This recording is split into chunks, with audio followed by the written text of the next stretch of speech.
কুন্না ইনদান নবী, সাহাবী বলছে আমরা রাসূলের পাশে ছিলাম। ফাখাত্তা খাত্তান, আল্লাহর হাবিব একটা লাইন টানলেন, মাটিতে আঙ্গুল দিয়া বা অন্য কিছু লাইন টানলেন, সোজা একটা লাইন দিলেন। ওয়া খাত্তা খাত্তাইনি আন ইয়ামিনিহি, আর ডান দিকে আরো দুইটা লাইন দাগ দিলেন। ওয়া খাত্তা খাত্তাইনি আন ইয়াসারিহি, ওই সোজা লাইনের বাম দিকে আরো দুইটা টান দিলেন। সুম্মা ওয়াদাআ ইয়াদাহু ফিল খাত্তিল আওসাত, এরপরে আল্লাহর হাবিব মধ্যবর্তী মিডল লাইন, যেটা সোজা যে লাইন, এই লাইনের উপরে হাত রাখলেন, রেখে বললেন হাদা সাবিলুল্লাহ, এটাই হচ্ছে আল্লাহর রাস্তা, মানে সোজা রাস্তা, আল্লাহর রাস্তা। এরপরে এই আয়াত তিলাওয়াত করলেন, ওয়া আন্না হাদা সিরাতি মুস্তাকিমা, এটা হচ্ছে আমার সহজ সরল রাস্তা।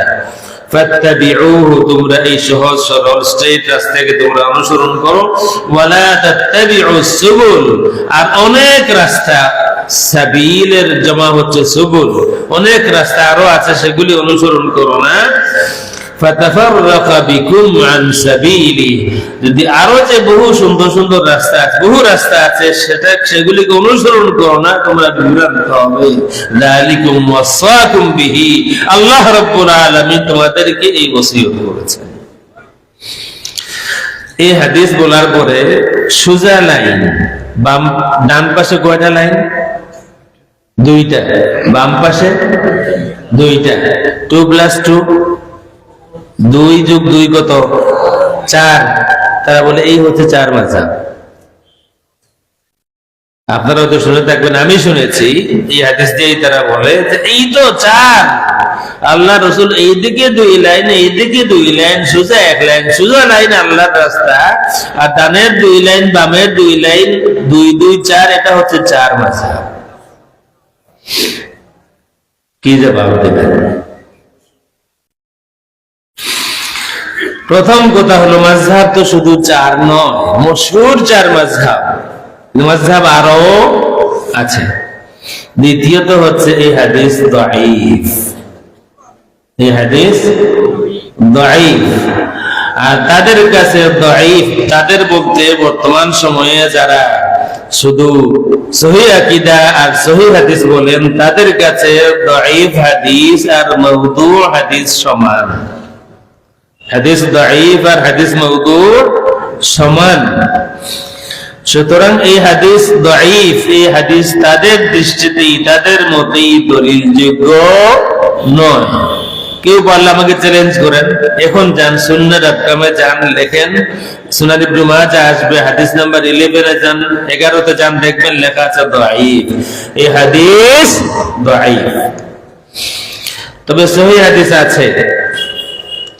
ইমাম আপনারা মিশকাতে পাবেন, আপনারা মুসনাদ আহমদে পাবেন, আরো বিভিন্ন কিতাবে আছে। এই একই হাদিসের সহিহ, যেটা বিভিন্ন রাওয়ায়াতের মধ্যে সহিহটা আমি বলি, সহিহটা হচ্ছে আব্দুল্লাহ ইবনে মাসউদ রাদিয়াল্লাহু তাআলা আনহু থেকে, মিশকাত থেকে বলতেছেন, খাত্তা লানা রাসূলুল্লাহ খাত্তান, আল্লাহ রাসূল সোজা লাইন টানলেন। সুম্মা ক্বালা হাদা সাবিলুল্লাহ, এরপরে আল্লাহ রাসূল বললেন এটা হচ্ছে আল্লাহর রাস্তা। সুম্মা খাত্তা খুতুতান আন ইয়ামিনিহি ওয়া আন শিমালিহি, এরপরে আল্লাহ রাসূল অনেকগুলি দাগ দিলেন, টান দিলেন ডানে এবং বামে। নাম্বার ফিক্সড না, নাম্বার সুনির্দিষ্ট না, অনেকগুলি লাইন টানলেন ডান দিকে এবং বাম দিকে। ওয়া ক্বালা হাদিহি সুবুলুন, এগুলি হচ্ছে ভিন্ন ভিন্ন রাস্তা। আলা কুল্লি সাবিলিন মিনহা শাইতানুন, এই রাস্তাগুলির প্রতিটি রাস্তার উপরে শয়তান আছে। ইয়াদউ ইলাইহি, সে মানুষকে তার রাস্তায় ডাকে, আহ্বান করে। সুম্মা ক্বারা, এরপরে আল্লাহর হাবিব সাল্লাল্লাহু আলাইহি ওয়াসাল্লাম তিলাওয়াত করলেন, ইন্না হাদা সিরাতি মুস্তাকিমান ফাত্তাবিউহু। এই হাদিস ইসনাদুহু হাসান। মিশকাত শরীফ খুলুন, পাবেন ইসনাদুহু হাসান। এই হাদিস পাবেন দুইবার, পাবেন মুসনাদ আহমদে। একই হাদিস, একই হাদিসের তাহকিক মুহাক্কিক বলতেছেন ইসনাদুহু হাসান মিন আজলি আসিম ইবনে আবি নজুদ ওয়া বাকিয়াতু রিজালিহি সিকাতুন রিজালুশ শাইখাইন। এই হাদিসের সনদে একজন আছেন আসিম আবু নজুদ, যারা দারুল কিরাতের ছাত্র আপনারা বুঝতেছেন, আমাদের ইমামের ইমাম ইমাম হাফস, ওনার উস্তাদ আসিম ইবনু আবি নজুদ তিনি আছেন, আর বাকি যারা আছেন সকলেই বুখারী মুসলিমের রাওয়ী। এই হাদিসের তাহকিক হচ্ছে হাদিস হাসান। সুতরাং আমরা কি পাইলাম যে আল্লাহর হাবিব এই আয়াত পড়ে ডানে বামে অনেকগুলি দাগ দিয়েছেন, আর এরপরে বলেছেন এই ডান বামে যে রাস্তাগুলি আছে এগুলি আমার নয়, এগুলি আল্লাহর রাস্তা নয়, আল্লাহর রাস্তা সোজা রাস্তা। ডানে বামে যে রাস্তাগুলি আছে ওই রাস্তার প্রতিটি রাস্তায় শয়তান অপেক্ষায় আছে, শয়তান সবাইকে ওই রাস্তায় ডাকে। কমন সেন্স, আপনাদের কমন সেন্স, যে এই রাস্তা শুরু হলো গতকাল, এই রাস্তার কি ওই সোজা রাস্তা হতে পারে? আল্লাহ রসুল দাগ দিয়েছেন, রসুলের জামানায় এই লাইন ছিল, এই দাগ ছিল, এই দল ছিল, এই পথ ছিল। যেই দল যেই পথ শুরু হলো গতকাল ব্রিটিশের কলোনিতে বা আরো কোনো কলোনিতে, ওই লাইনটা যত সোজাই হোক না কেন কিয়ামত হবে, কিন্তু এই রাস্তা কোনোদিন আল্লাহ রসুলের দেখানো রাস্তা হতে পারে না। ঠিক না বেটে? মাত্র কাল শুরু হলো, কারো কলোনিতে শুরু হলো। তবে সবকিছুর ঊর্ধ্বে আমার মূল আলোচনা শুরু করার আগে আমি একটি কথা বলবো। কিছু পয়েন্ট আছে যেখানে কোনো দোলাদলি নেই, এটা আমার ব্যক্তিগত মত বলতেছি। আপনি আমার সাথে একমত না হতে পারেন, আমি আপনাকে এরপরেও সম্মান করব, কারণ আমরা আমেরিকার আমরা বিশ্বাস করি, আমরা আমেরিকার আমরা বিশ্বাস করি। হয়তো আপনার সাথে আমি একমত হতে পারলাম না, হয়তো আপনি আমার সাথে একমত হতে পারলেন না, কিন্তু আমি আমার জীবনের শেষ রক্তবিন্দু দিয়ে হলেও আপনার জন্য সংগ্রাম করব। আপনার আমার বিরোধিতা করার অধিকার আছে, আপনার আমার বিরোধিতা করার অধিকার আছে, এটা আমি বলবো। কিছু বিষয় আছে যেখানে কোনো দলাদলি হবে না, দ্বন্দ্ব হবে না।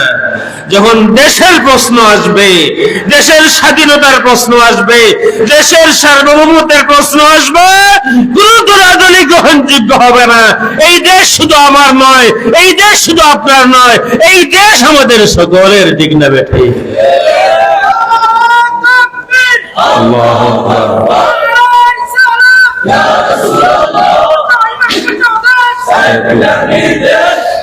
এই দেশ আমাদের সকলের।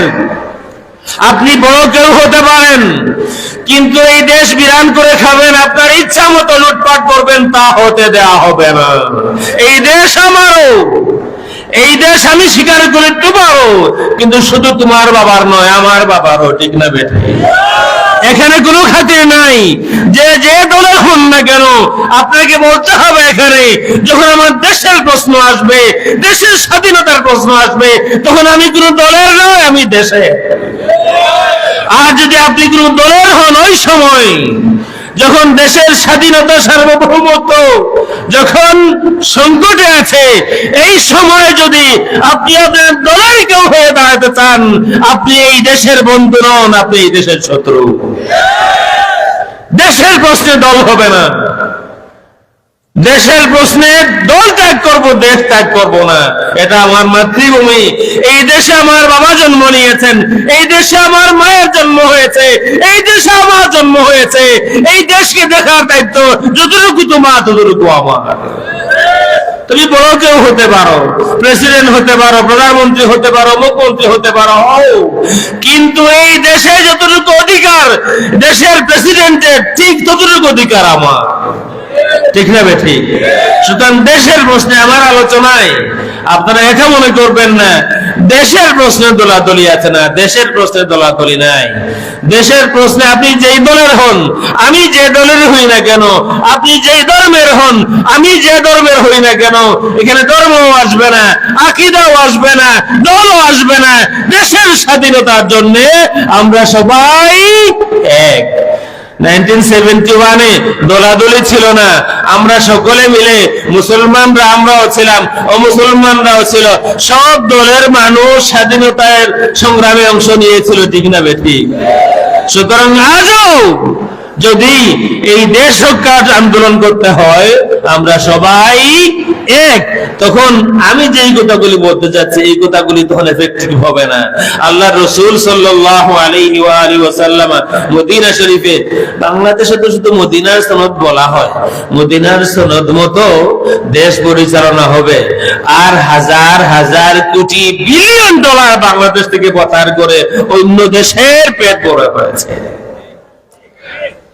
শুধু একজন মানুষের, যে তথ্যটুকু আমাদের কাছে আছে, শুধু একজন মানুষের সম্পত্তি বাজেয়াপ্ত হয়েছে বা হতে যাচ্ছে আমেরিকাতে, যা সম্পত্তির পরিমাণ হলো 1.7 বিলিয়ন ডলার। আপনারা জানেন বিলিয়ন কত? 10 লক্ষ টাকায় হয় 1 মিলিয়ন, 10 লাখে হয় 1 মিলিয়ন, 1000 মিলিয়নে হয় 1 বিলিয়ন, 1000 মিলিয়নে হয় 1 বিলিয়ন, আর 1.7 বিলিয়ন মানে 1700 বিলিয়ন ডলারের সম্পত্তি একজনের। আপনার আমার সম্পত্তি লুটপাট করে আমেরিকায় সম্পত্তি গড়ে, ফাইনালি আমেরিকা বলে গুড বাই, তুমি খুব ভালো করেছো মিয়ান, আমার দেশের সম্পদ, এখন তোমাকে প্রমাণ দিতে হবে এই সম্পত্তির উৎস কোথায়। প্রমাণ দিতে পারলে তোমার, প্রমাণ দিতে না পারলে আমার। দিস ইজ আমেরিকা, এটাই আমেরিকা। তুমি যদি প্রমাণ দিতে পারো সম্পত্তি তোমার, বৈধ পন্থায় নিয়ে এসেছো, এটা তোমার। আর যদি প্রমাণ দিতে না পারো, তাইলে এনেছো তুমি, ঠিক আছে, সম্পত্তি তোমার নয়, আজকে থেকে সম্পত্তি আমার। আমেরিকান পলিটিক্স বলার প্রয়োজন নাই, এটাই হচ্ছে। একজনের কথা বললাম, এমন হাজার হাজার মানুষ এই বাংলাদেশটাকে লুটপাট করে। আপনি হয়তো মনে করতেছেন যে আপনাকে কিছু পে করতে হবে না, ভুয়া কথা, আপনাকেও ওটা পে করা লাগবে, যে ঋণ হয়েছে আপনাকেও দেওয়া লাগবে।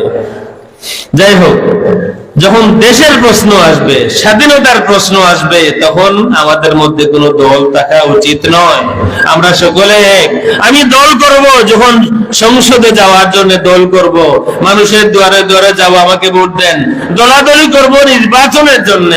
কিন্তু দেশের স্বাধীনতার প্রশ্ন যখন আসবে, দেশের সম্পদের প্রশ্ন যখন আসবে, তখন দলাদলি নয়, আমরা সকলে বাংলাদেশী, সকলে মিলে আমাদের দেশকে রক্ষা করবো, ঠিক না বেঠিক?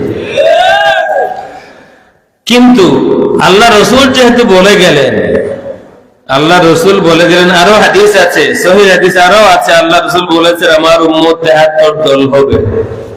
আল্লাহ রসুল বলেছেন তোমরা ইহুদি খ্রিস্টানদেরকে এমন ভাবে তোমরা অনুসরণ করবে।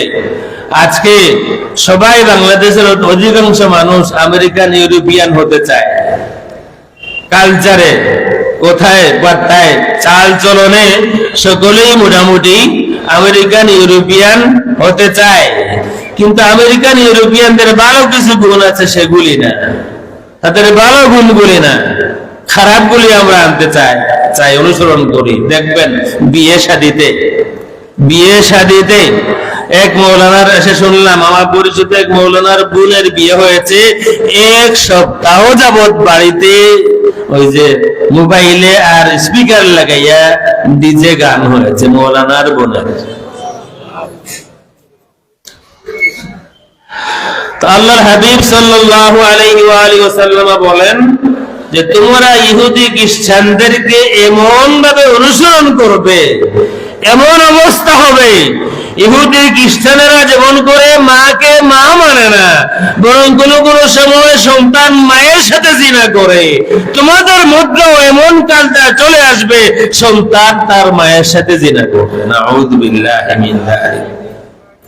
এরপরে আল্লাহর হাবিব বলেন, আমার, এটা তিরমিজির হাদিস, আমার উম্মতেরা হবে মোট 73 দল। 72 দল হবে জাহান্নামী, 1 দল হবে জান্নাতি। তিরমিজির হাদিসটা আমি আপনাদেরকে বলি। তিরমিজির হাদিস নাম্বার হলো, আপনারা মিলাইয়া দেখবেন, তিরমিজির হাদিসের নাম্বারটা হলো 2641 2641 মিলিয়ে দেখবেন। তবে এরপরেই দেখবেন শেখ আলবানীর তাহকিক আছে দাঈফ, এটা আমি বলে দিলাম। তিরমিজির হাদিস নাম্বার 2641 যে হাদিস আমি এখন বলতেছি, এই হাদিস সুন্নাহ.com-এ গেলে তারপরেই তাহকিক দেখবেন যে দাঈফ। দাঈফ দেখেই মনে করবেন না দাঈফ আরো হাদিস আছে। তো এই হাদিসে আল্লাহ হাবিব সাল্লাল্লাহু আলাইহি ওয়া আলিহি ওয়াসাল্লাম বলেন, লা ইয়াতিয়ান্না আলা উম্মতি ما أتى على بني إسرائيل حذو النعل بالنعل حتى إن كان منهم من أتى أمه علانية لكان في أمتي من يصنع ذلك। বললেন আল্লাহ হাবিব বললেন, ইহুদি খ্রিস্টানদের মধ্যে এমন হবে প্রকাশ্যে ইন পাবলিক মায়ের সাথে সহবাস করবে। নাউযু বিল্লাহি মিন যালিক। বললেন যে এমন সময় আমার উম্মতের মধ্যেও চলে আসবে, লাকানা ফি উম্মতি মান ইয়াসনাউ যালিক ওয়া ইন্না বনি ইসরাঈল তাফাররাকাত আলা 72 মিল্লাতান। যে বনি ইসরাঈল 72 ভাগে বিভক্ত হয়েছিল। وتفترق أمتي على 73 ملة আমার উম্মত 73 দলে বিভক্ত হবে। কুল্লুহুম ফিন্নার, সকলেই জাহান্নামী, ইল্লা মিল্লাতান ওয়াহিদা, তবে এক দল এক মিল্লা ছাড়া। قالوا ومن هي يا رسول الله قال ما أنا عليه وأصحابي। কোন দল কারা তারা ইয়া রাসূলুল্লাহ?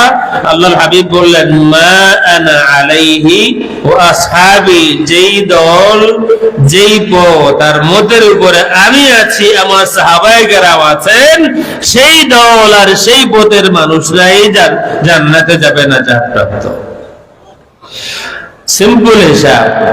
রাসূল বললেন, যেই দলে যেই পথে আমি আছি, অর্থাৎ এমন একটি রাস্তা, যে রাস্তা দিয়ে আপনি 1500 বছর পরে এসেছেন বাংলাদেশে, কিন্তু এমন এক রাস্তা আপনি অনুসরণ করবেন, এই রাস্তায় যেতে যেতে যেতে যেতে আপনি যদি 1500 বছর আগে যেতে পারেন, দেখবেন সেখানে দাঁড়িয়ে আছেন, এই রাস্তার শেষ সীমায় দাঁড়িয়ে আছেন আর কেউ না, মুহাম্মদুর রাসূলুল্লাহ সাল্লাল্লাহু আলাইহি ওয়া আলিহি ওয়াসাল্লাম।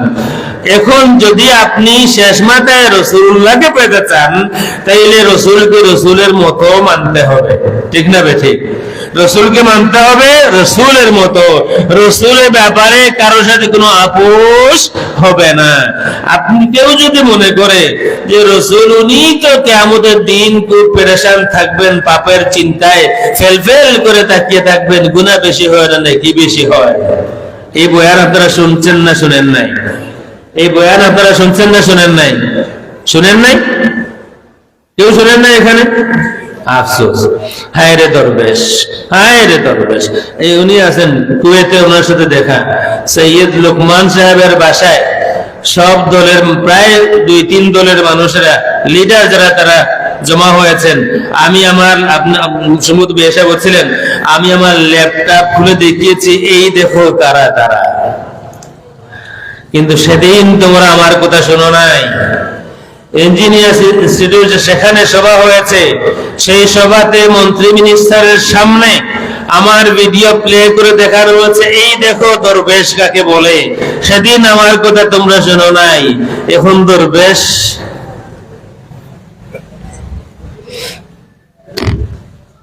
বুঝতেছেন? কারো সাথে আমরা দ্বন্দ্ব করতে চাই না, কিন্তু দেশের প্রশ্নে যখন দেশ প্রশ্ন আসবে, দেশ বিক্রির প্রশ্ন আসবে, দেশের স্বাধীনতার প্রশ্ন আসবে, কাউকে আমরা খাতির করি না।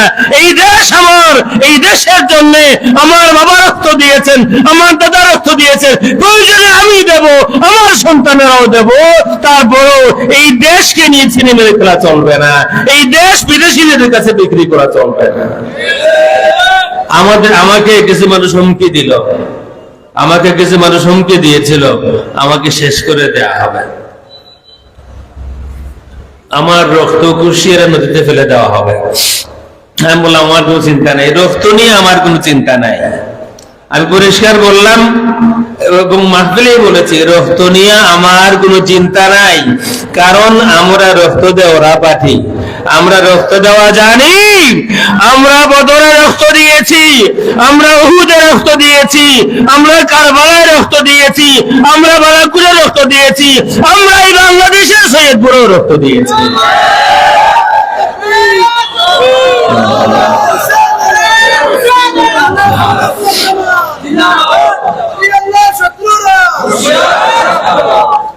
সুতরাং আমাদেরকে এই হুমকি দিয়ে লাভ নাই।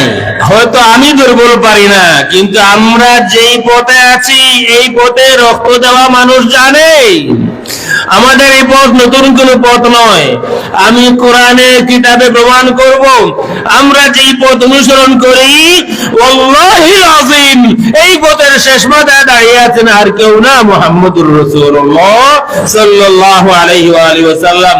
আমি আপনাদেরকে এই কথা বলবো না, গতকাল শুনেছি নাম ধরে ধরে বলতেছে অমুক হযরতকে আল্লাহ ভয় পায়। কোরআন শরীফের এই কথাটা বলা উচিত, যেহেতু বাতিল ফিরকা বলতে হবে ইন্নামা ইয়াখশাল্লাহা মিন ইবাদিহিল উলামাউ। উলামায়ে কেরাম আল্লাহ রাব্বুল আলামিনকে ভয় পায়। একটি শায কিরাত আছে যে কিরাত পড়া জায়েজ নাই। ইমাম নববী রাহমাতুল্লাহি তাআলা আলাইহি আল মাজমু' কিতাবের মধ্যে বলেছেন যে এই শায কিরাত পড়া জায়েজ নাই, নামাজের ভিতরেও জায়েজ নাই, নামাজের বাইরেও জায়েজ নাই। আমি শুধু বোঝানোর জন্য আমি বলতেছি শায কিরাতটা হচ্ছে ইন্নামা ইয়াখশাল্লাহু মিন ইবাদিহিল উলামা। ইয়াখশার ফাইল আল্লাহ রাব্বুল আলামিন আর উলামা মাফউলুম বিহি। আর যেই মুতাওয়াতির কিরাত হচ্ছে ইন্নামা ইয়াখশাল্লাহা মিন ইবাদিহিল উলামাউ। উলামা ফাইল আল্লাহ মাফউলুম বিহি। যদি আল্লাহকে ফাইল ধরা হয় আর স্বাভাবিক অর্থ করা হয় তাহলে অর্থ হবে আল্লাহ রাব্বুল আলামিন উলামায়ে কেরামকে, উলামাদেরকে ভয় পায়।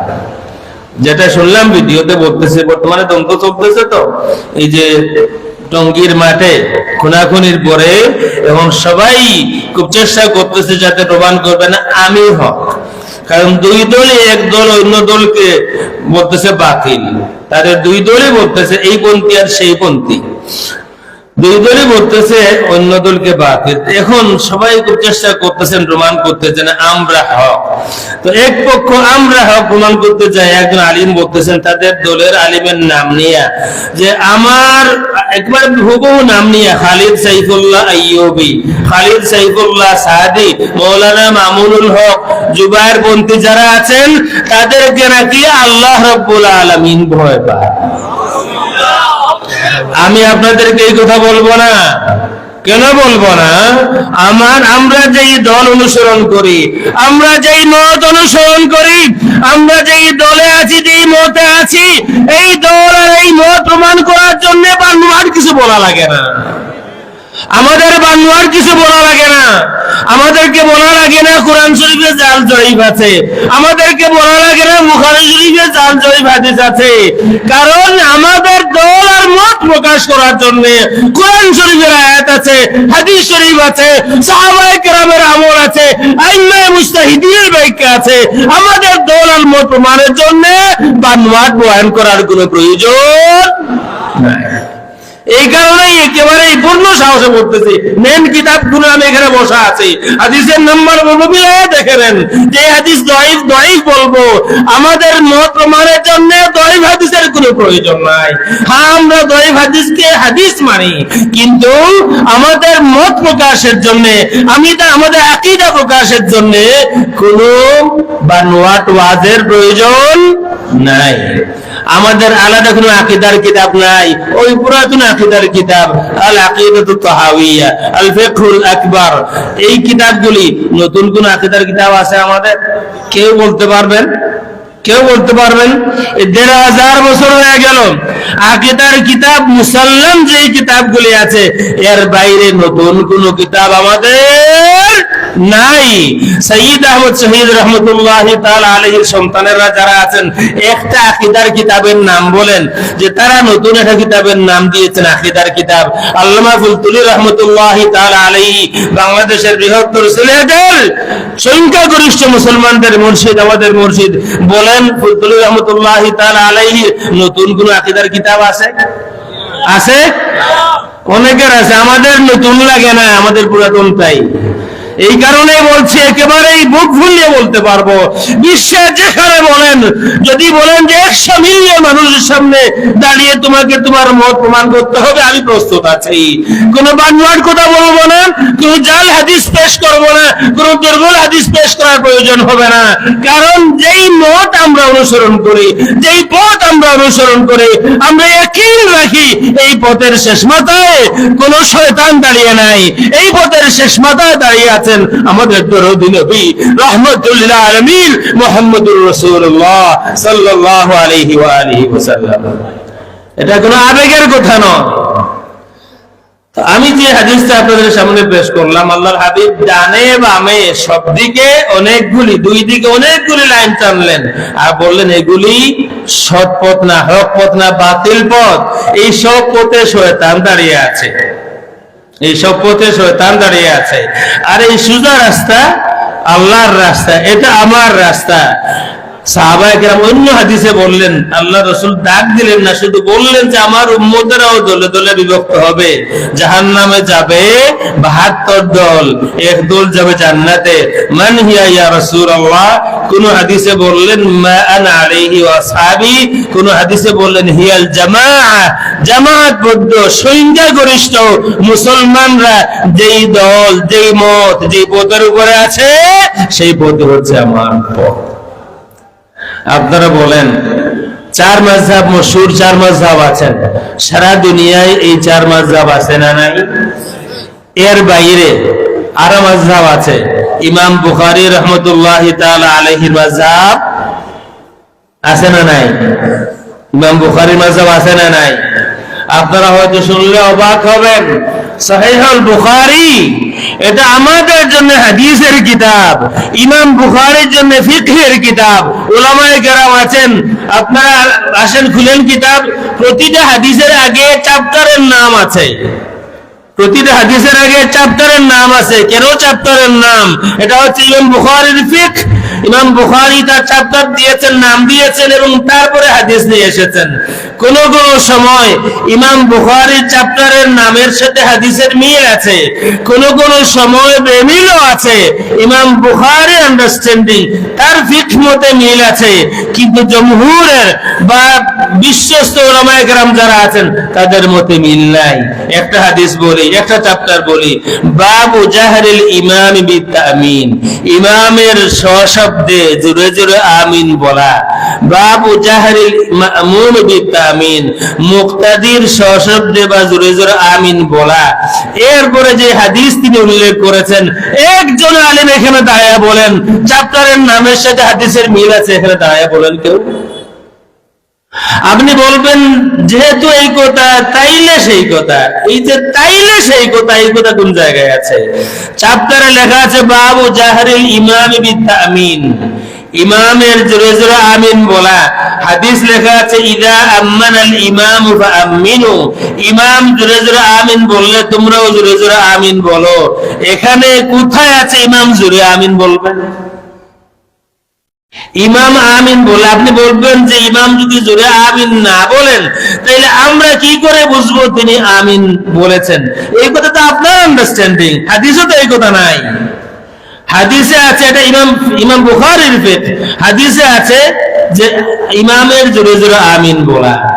দ্বিতীয় চ্যাপ্টারে আসেন, ওই একই হাদিস, দ্বিতীয় চ্যাপ্টারে আসেন, সেখানেও ইদা আম্মানাল ইমামু ফাআমিনু, অথবা ইদা ক্বারা গায়রুল মাগদুবি আলাইহিম ওয়ালাদ-দাল্লিন ফাকুলু আমিন। দ্বিতীয় চ্যাপ্টারের হাদিস হলো যখন ইমাম সাহেব তিলাওয়াত করবেন গায়রুল মাগদুবি আলাইহিম ওয়ালাদ-দাল্লিন ফাকুলু আমিন, তখন তোমরা আমিন বলো। তাইলে বোঝা গেল এই হাদিস দিয়া ইমাম জোরে আমিন বলবেন তা না, ইমাম যখন ওয়ালাদ-দাল্লিন বলবেন ইমামের আমিন শোনা লাগবে না, তোমরা আমিন বলবে। সুতরাং ইমাম বুখারীরও মাযহাব আছে, ইমাম বুখারীরও ফিকহ আছে। আমাদের জন্য সহিহুল বুখারী হাদিসের কিতাব, ইমাম বুখারীর জন্য সহিহুল বুখারী এটা হচ্ছে ফিকহের কিতাব। কিন্তু আপনারা বলেন আপনাদের এই জীবনে সারা বিশ্বের মধ্যে কোথাও একজন মানুষ কি পেয়েছেন যিনি ইমাম বুখারীর মাযহাব মানেন? বেশা আপনি পাইছেন না? বুখারী মাযহাবের কোনো মানুষ পাইছেন না? শুনছেন না? তাইলে ইমাম বুখারীর মাযহাব আছে, কিন্তু বুখারী মাযহাবের কোনো মুকাল্লিদ নাই। ইমাম মুসলিমের মাযহাব আছে, কিন্তু মুসলিম মাযহাবের কোনো মুকাল্লিদ নাই। তিরমিজির মাযহাব আছে, কিন্তু তিরমিজি মাযহাবের কোনো মুকাল্লিদ নাই। বাইহাকির মাযহাব আছে, কিন্তু শাফিঈ ছিলেন, কিন্তু বাইহাকি মাযহাবের কোনো মুকাল্লিদ নাই। আবু হানিফার হাজারো বিরোধিতা আছে, এটা আমরা জানি, কিন্তু আবু হানিফার মাযহাবের মুকাল্লিদ এই বিশ্বের দেশে দেশে আছে না নাই? এমন কোন দেশ আছে যে দেশে হানাফি নাই?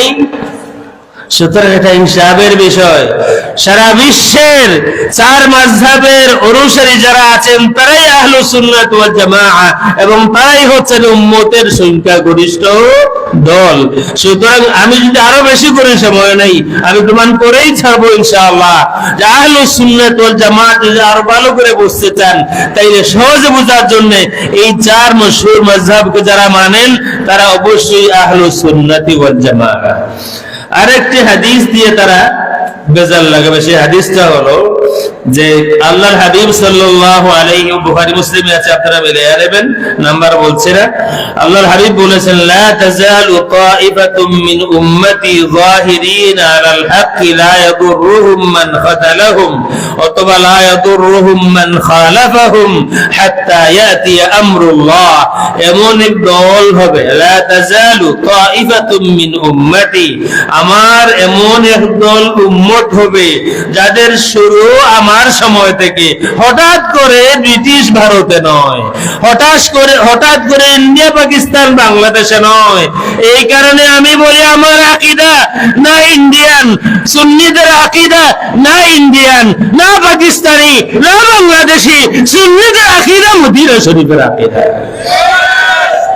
আপনি আজকে বলবেন তাইলে বর্তমানে মদিনা শরীফের আকীদা তো এমন তেমন। আমি তো বর্তমানের কথা বলছি না, আমি বলছি ওই ১৫০০ বছর আগে মদিনা শরীফে যে আকীদা ছিল সেই একই আকীদা আল্লামা ফুলতুরি রাহমাতুল্লাহি তাআলা আলাইহির, এই একই আকীদা আল্লামা বদরপুরি রাহমাতুল্লাহি আলাইহির, এই একই আকীদা হাফিজ আহমদ জানপুরি রাহমাতুল্লাহি আলাইহির, এই একই আকীদা কারামত আলী জানপুরি রাহমাতুল্লাহি আলাইহির, এই একই আকীদা সৈয়দ আহমদ বেল্লাউই রাহমাতুল্লাহি আলাইহি, एक ही अकीदा शाह अब्दुल अजीज मुहद्दिस दहलवी रहमतुल्लाहि अलैहि, एक ही अकीदा शाह वलीउल्लाह मुहद्दिस दहलवी रहमतुल्लाहि अलैहि, एक ही अकीदा ख्वाजा खजगान सैयदना मौलवी चिश्ती अजमेरी रहमतुल्लाहि ताला अलैहि, एक ही अकीदा सैयदना बहाउद्दीन नशबत रहमतुल्लाहि अलैहि, सैयदना अब्दुल कादिर जिलानी रहमतुल्लाहि अलैहि, सैयदना हसन बसरी रहमतुल्लाहि ताला अलैहि, सैयदना अबू बकर सिद्दीक रदियल्लाहु ताला अन्हु, सैयदना अली रदियल्लाहु ताला अन्हु,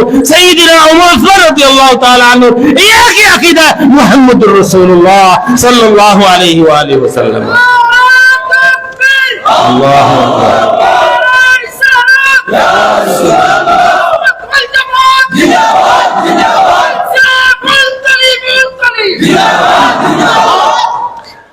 আমি যে কথা বলছিলাম বাংলাদেশে মিলায় নেই আসেন, বাংলাদেশেই বয়ান আছে কিয়ামতের দিন রাসূল খুব পেরেশান থাকবেন। একটা জয়ীফ হাদিস দিয়া, একটি দুর্বল হাদিস দিয়া তারা প্রমাণ করতে চান রাসূল গুনাহগার, উনার কাছে কোনো আশা করে লাভ নাই, যে উনি শাফাআত করবেন এই আশা করে লাভ নাই, তিনি তার চিন্তায় পেরেশান থাকবেন। জানোয়ার জালিম কি বলতেছে কিয়ামতের দিন রাসূল তার পাপের চিন্তায় পেরেশান থাকবেন, নেকিবতী ওজন হবে, রাসূল ফেল করে তাকিয়ে থাকবেন, গুনাহ বেশি হয় না নেকি বেশি হয়। তার মানে এই হযরতের বা এই দলের যারা তাদের বিশ্বাস মতো রাসূলের গুনাহ আছে, রাসূলের আমলনামা আমল ওজন করা হবে, কিয়ামতের দিন ওজন করে দেখতে হবে রাসূল জান্নাতি না জাহান্নামী। যদি রাসূলের নেক আমল বেশি হয় নসিব ভালো, জান্নাতে যাবেন, আর যদি রাসূলের নসিব খারাপ হয় লানাতুল্লাহি আলা যালিমিন, তাইলে তো, কারণ যেই কথা বলতেছে রাসূলের আমলনামা ওজন করা হবে, রসুলের আমলনামা ওজন করে দেখা হবে নেক আমল বেশি না বদ আমল বেশি, আর রসুলও খুব পেরেশান থাকবেন ওনার পাপের চিন্তায় কোনটা বেশি হয়। তার মানে হলো ইট ইজ আনডিসাইডেড, এটা সিদ্ধান্ত এখনো করা যাচ্ছে না। রসুল জান্নাতে যাবেন কি যাবেন না এখনই বলা যাচ্ছে না। কিয়ামতের দিন আমলনামা ওজন করার পরে নিশ্চিত হওয়া যাবে রসুল জান্নাতে যাবেন কি যাবেন না। আর সাহাবায়ে কেরামের আকীদা, আমাদের আকীদা, তাবেঈনদের আকীদা, আইম্মা মুজতাহিদিনদের আকীদা, ইমাম আবু হানিফার আকীদা, ইমাম শাফিঈর আকীদা, ইমাম আহমদ ইবনে হাম্বলের আকীদা, ইমাম মালিক রাহমাতুল্লাহি আলাইহির আকীদা, ইমাম বুখারীর আকীদা, तमाम আইম্মা কেরামের আকীদা হলো আল্লাহর হাবিব সাল্লাল্লাহু আলাইহি ওয়া আলিহি ওয়াসাল্লাম মাসুম, নিষ্পাপ, কোন নবীর আমলনামা ওজন তো হবেই না, বরং মুহাম্মদুর রাসূলুল্লাহ সাল্লাল্লাহু আলাইহি ওয়া আলিহি ওয়াসাল্লাম সেই ব্যক্তি যিনি জান্নাতের দুয়ারে হাজির না হলে জান্নাতের দুয়ারই খোলা হবে না। এটা হচ্ছে আমাদের আকীদা, ঠিক না ঠিক? জোরে বলেন ঠিক না ঠিক? রসুলের আমলনামা ওজন করে বলা হবে জান্নাতি না জাহান্নামী, এটা আমাদের আকীদা না। আমাদের আকীদা হলো রসুল যাকে সুপারিশ করবেন সে জান্নাতে যাবে, কোনটা আমাদের আকীদা?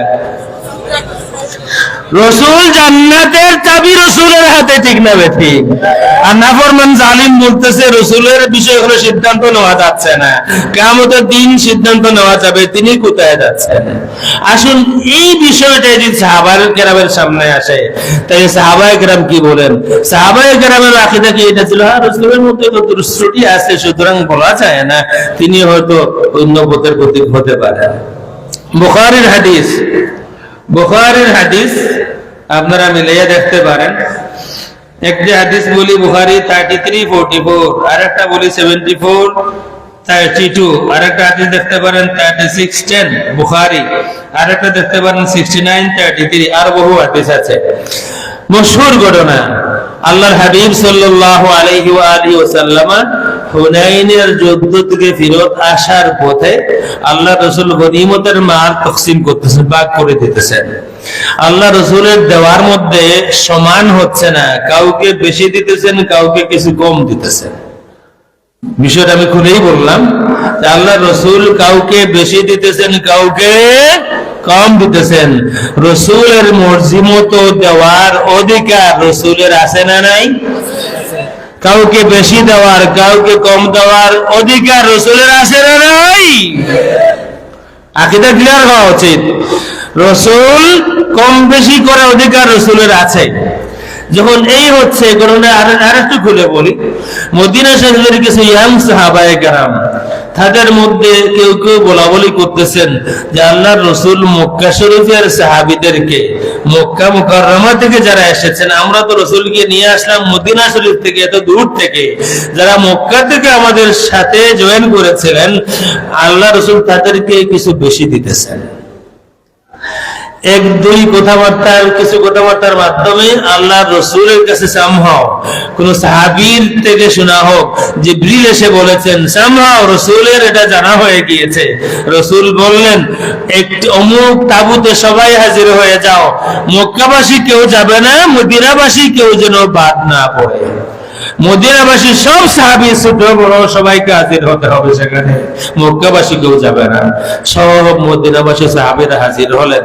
আল্লাহর হাবিব সাল্লাল্লাহু আলাইহি ওয়া আলিহি ওয়াসাল্লাম বললেন, আমার মদিনাবাসী সাহাবীরা, সংক্ষেপ করে বলি, আমার মদিনাবাসী সাহাবীরা এই যে গনিমতের মাল, এই যে গনিমতের মাল কাল পেয়েছি, আজ ভাগ করে দিতেছি। এই গনিমতের মাল কম হোক আর বেশি হোক, সবাই কিছু না কিছু পাবে। গনিমতের মাল নিয়ে যার যার বাড়িতে যাবে। মক্কাবাসী সাহাবী যারা, তারা কিছু গনিমতের মাল নিয়ে মক্কা শরীফে যাবে। তায়েফের যারা, তারা কিছু মাল নিয়ে তায়েফে যাবে। মক্কা মদিনার মধ্যবর্তী স্থানের সাহাবী যারা, তারাও কিছু গনিমতের মাল নিয়ে যাবে। মদিনাবাসী সাহাবী যারা, তোমরাও কিছু না কিছু পাবে। কিন্তু আমার মদিনাবাসী সাহাবীরা, আমি তোমাদের কাছে জানতে চাই, আমি যদি তোমাদেরকে একবারই না দেই, আমি যদি তোমাদেরকে একেবারেই না দেই, আমি সব দিলাম মক্কাবাসীদেরকে, তায়েফবাসীদেরকে। মক্কা তায়েফের সাহাবীরা গরিবদের মাল নিয়ে বাড়িতে ফেরত যাবে। ওহে মদিনাবাসী সাহাবীরা, তোমরা আমি মুহাম্মদুর রাসূলুল্লাহ সাল্লাল্লাহু আলাইহি ওয়া সাল্লামকে সাথে নিয়ে মদিনায় ফেরত যাবে, তোমরা রাজি না? সমস্ত সাহাবায়ে কেরাম হাত তুলে বলেন, রাদিনা বিকা ইয়া রাসূলুল্লাহ, ইয়া রাসূলুল্লাহ, গরিবদের একদলও আমরা চাই না, আমরা আপনাকে নিয়ে এসেছি, আমরা আপনাকে সাথে নিয়ে মদিনা ফেরত যাব। এই ছিল অবস্থা। আল্লাহ রাসূল গনিমতের মাল তকসিম করতেছেন, কম বেশি হচ্ছে। একজন তাহাজ্জুদ গুজার মানুষ, তার কপালের মধ্যে নামাজের দাগও আছে। আপনি, আপনার বাবা, আমাদের বাবা 60, 70, 80 বছর নামাজ বলেন, কপালে দাগ পড়লো না, ঠিক না বেঠিক? কপালে দাগ পড়ে, আপনারও পড়বে। ওই যে গরম জায়গায় সেজদা দিবেন, দূরে দিবেন, কিছু গোসাও দিবেন, মোটামুটি 2-3 দিনের মধ্যে একটা ব্যবস্থা হয়ে যাবে। আর যে রেগুলার নামাজ পড়েন, 100 বছর নামাজ পড়লেও এখানে দাগ পড়বে না। যে দাগ সকলে দেখবেন, সীমাহুম ফি উজুহিহিম মিন আসারিস সুজুদ, এর অর্থ এটা নয় যে আপনার কপালে দাগ হবে, এটা অন্য বিষয়। যাই হোক, এই লোকটা তাহাজ্জুদ গুজার, কোন কোন কিতাবে লেখা, খুব পরহেজগার মানুষ। এত বড় পরহেজগার, তার বিশ্বাসে রসুল থেকে সে বেশি পরহেজগার, তার বিশ্বাসে রসুল থেকে সে ইনসাফ বেশি বুঝে, তার বিশ্বাসে রসুল থেকে সে হক বেশি বুঝে। রসুল যখন তকসিম করতেছেন, কম বেশি হচ্ছে, কোন কোন রাওয়ায়াতে সে এসে বলতেছে, আল্লাহ রসুল সাল্লাল্লাহু আলাইহি ওয়া সাল্লামকে হাদিস নাম্বার 3610 আর 6933, এই দুই হাদিসে পাবেন বুখারী শরীফ। সে এসে বলতেছে, ইয়া রাসূলুল্লাহ ইদিল, হে আল্লাহর রাসূল আপনি ইনসাফ করুন,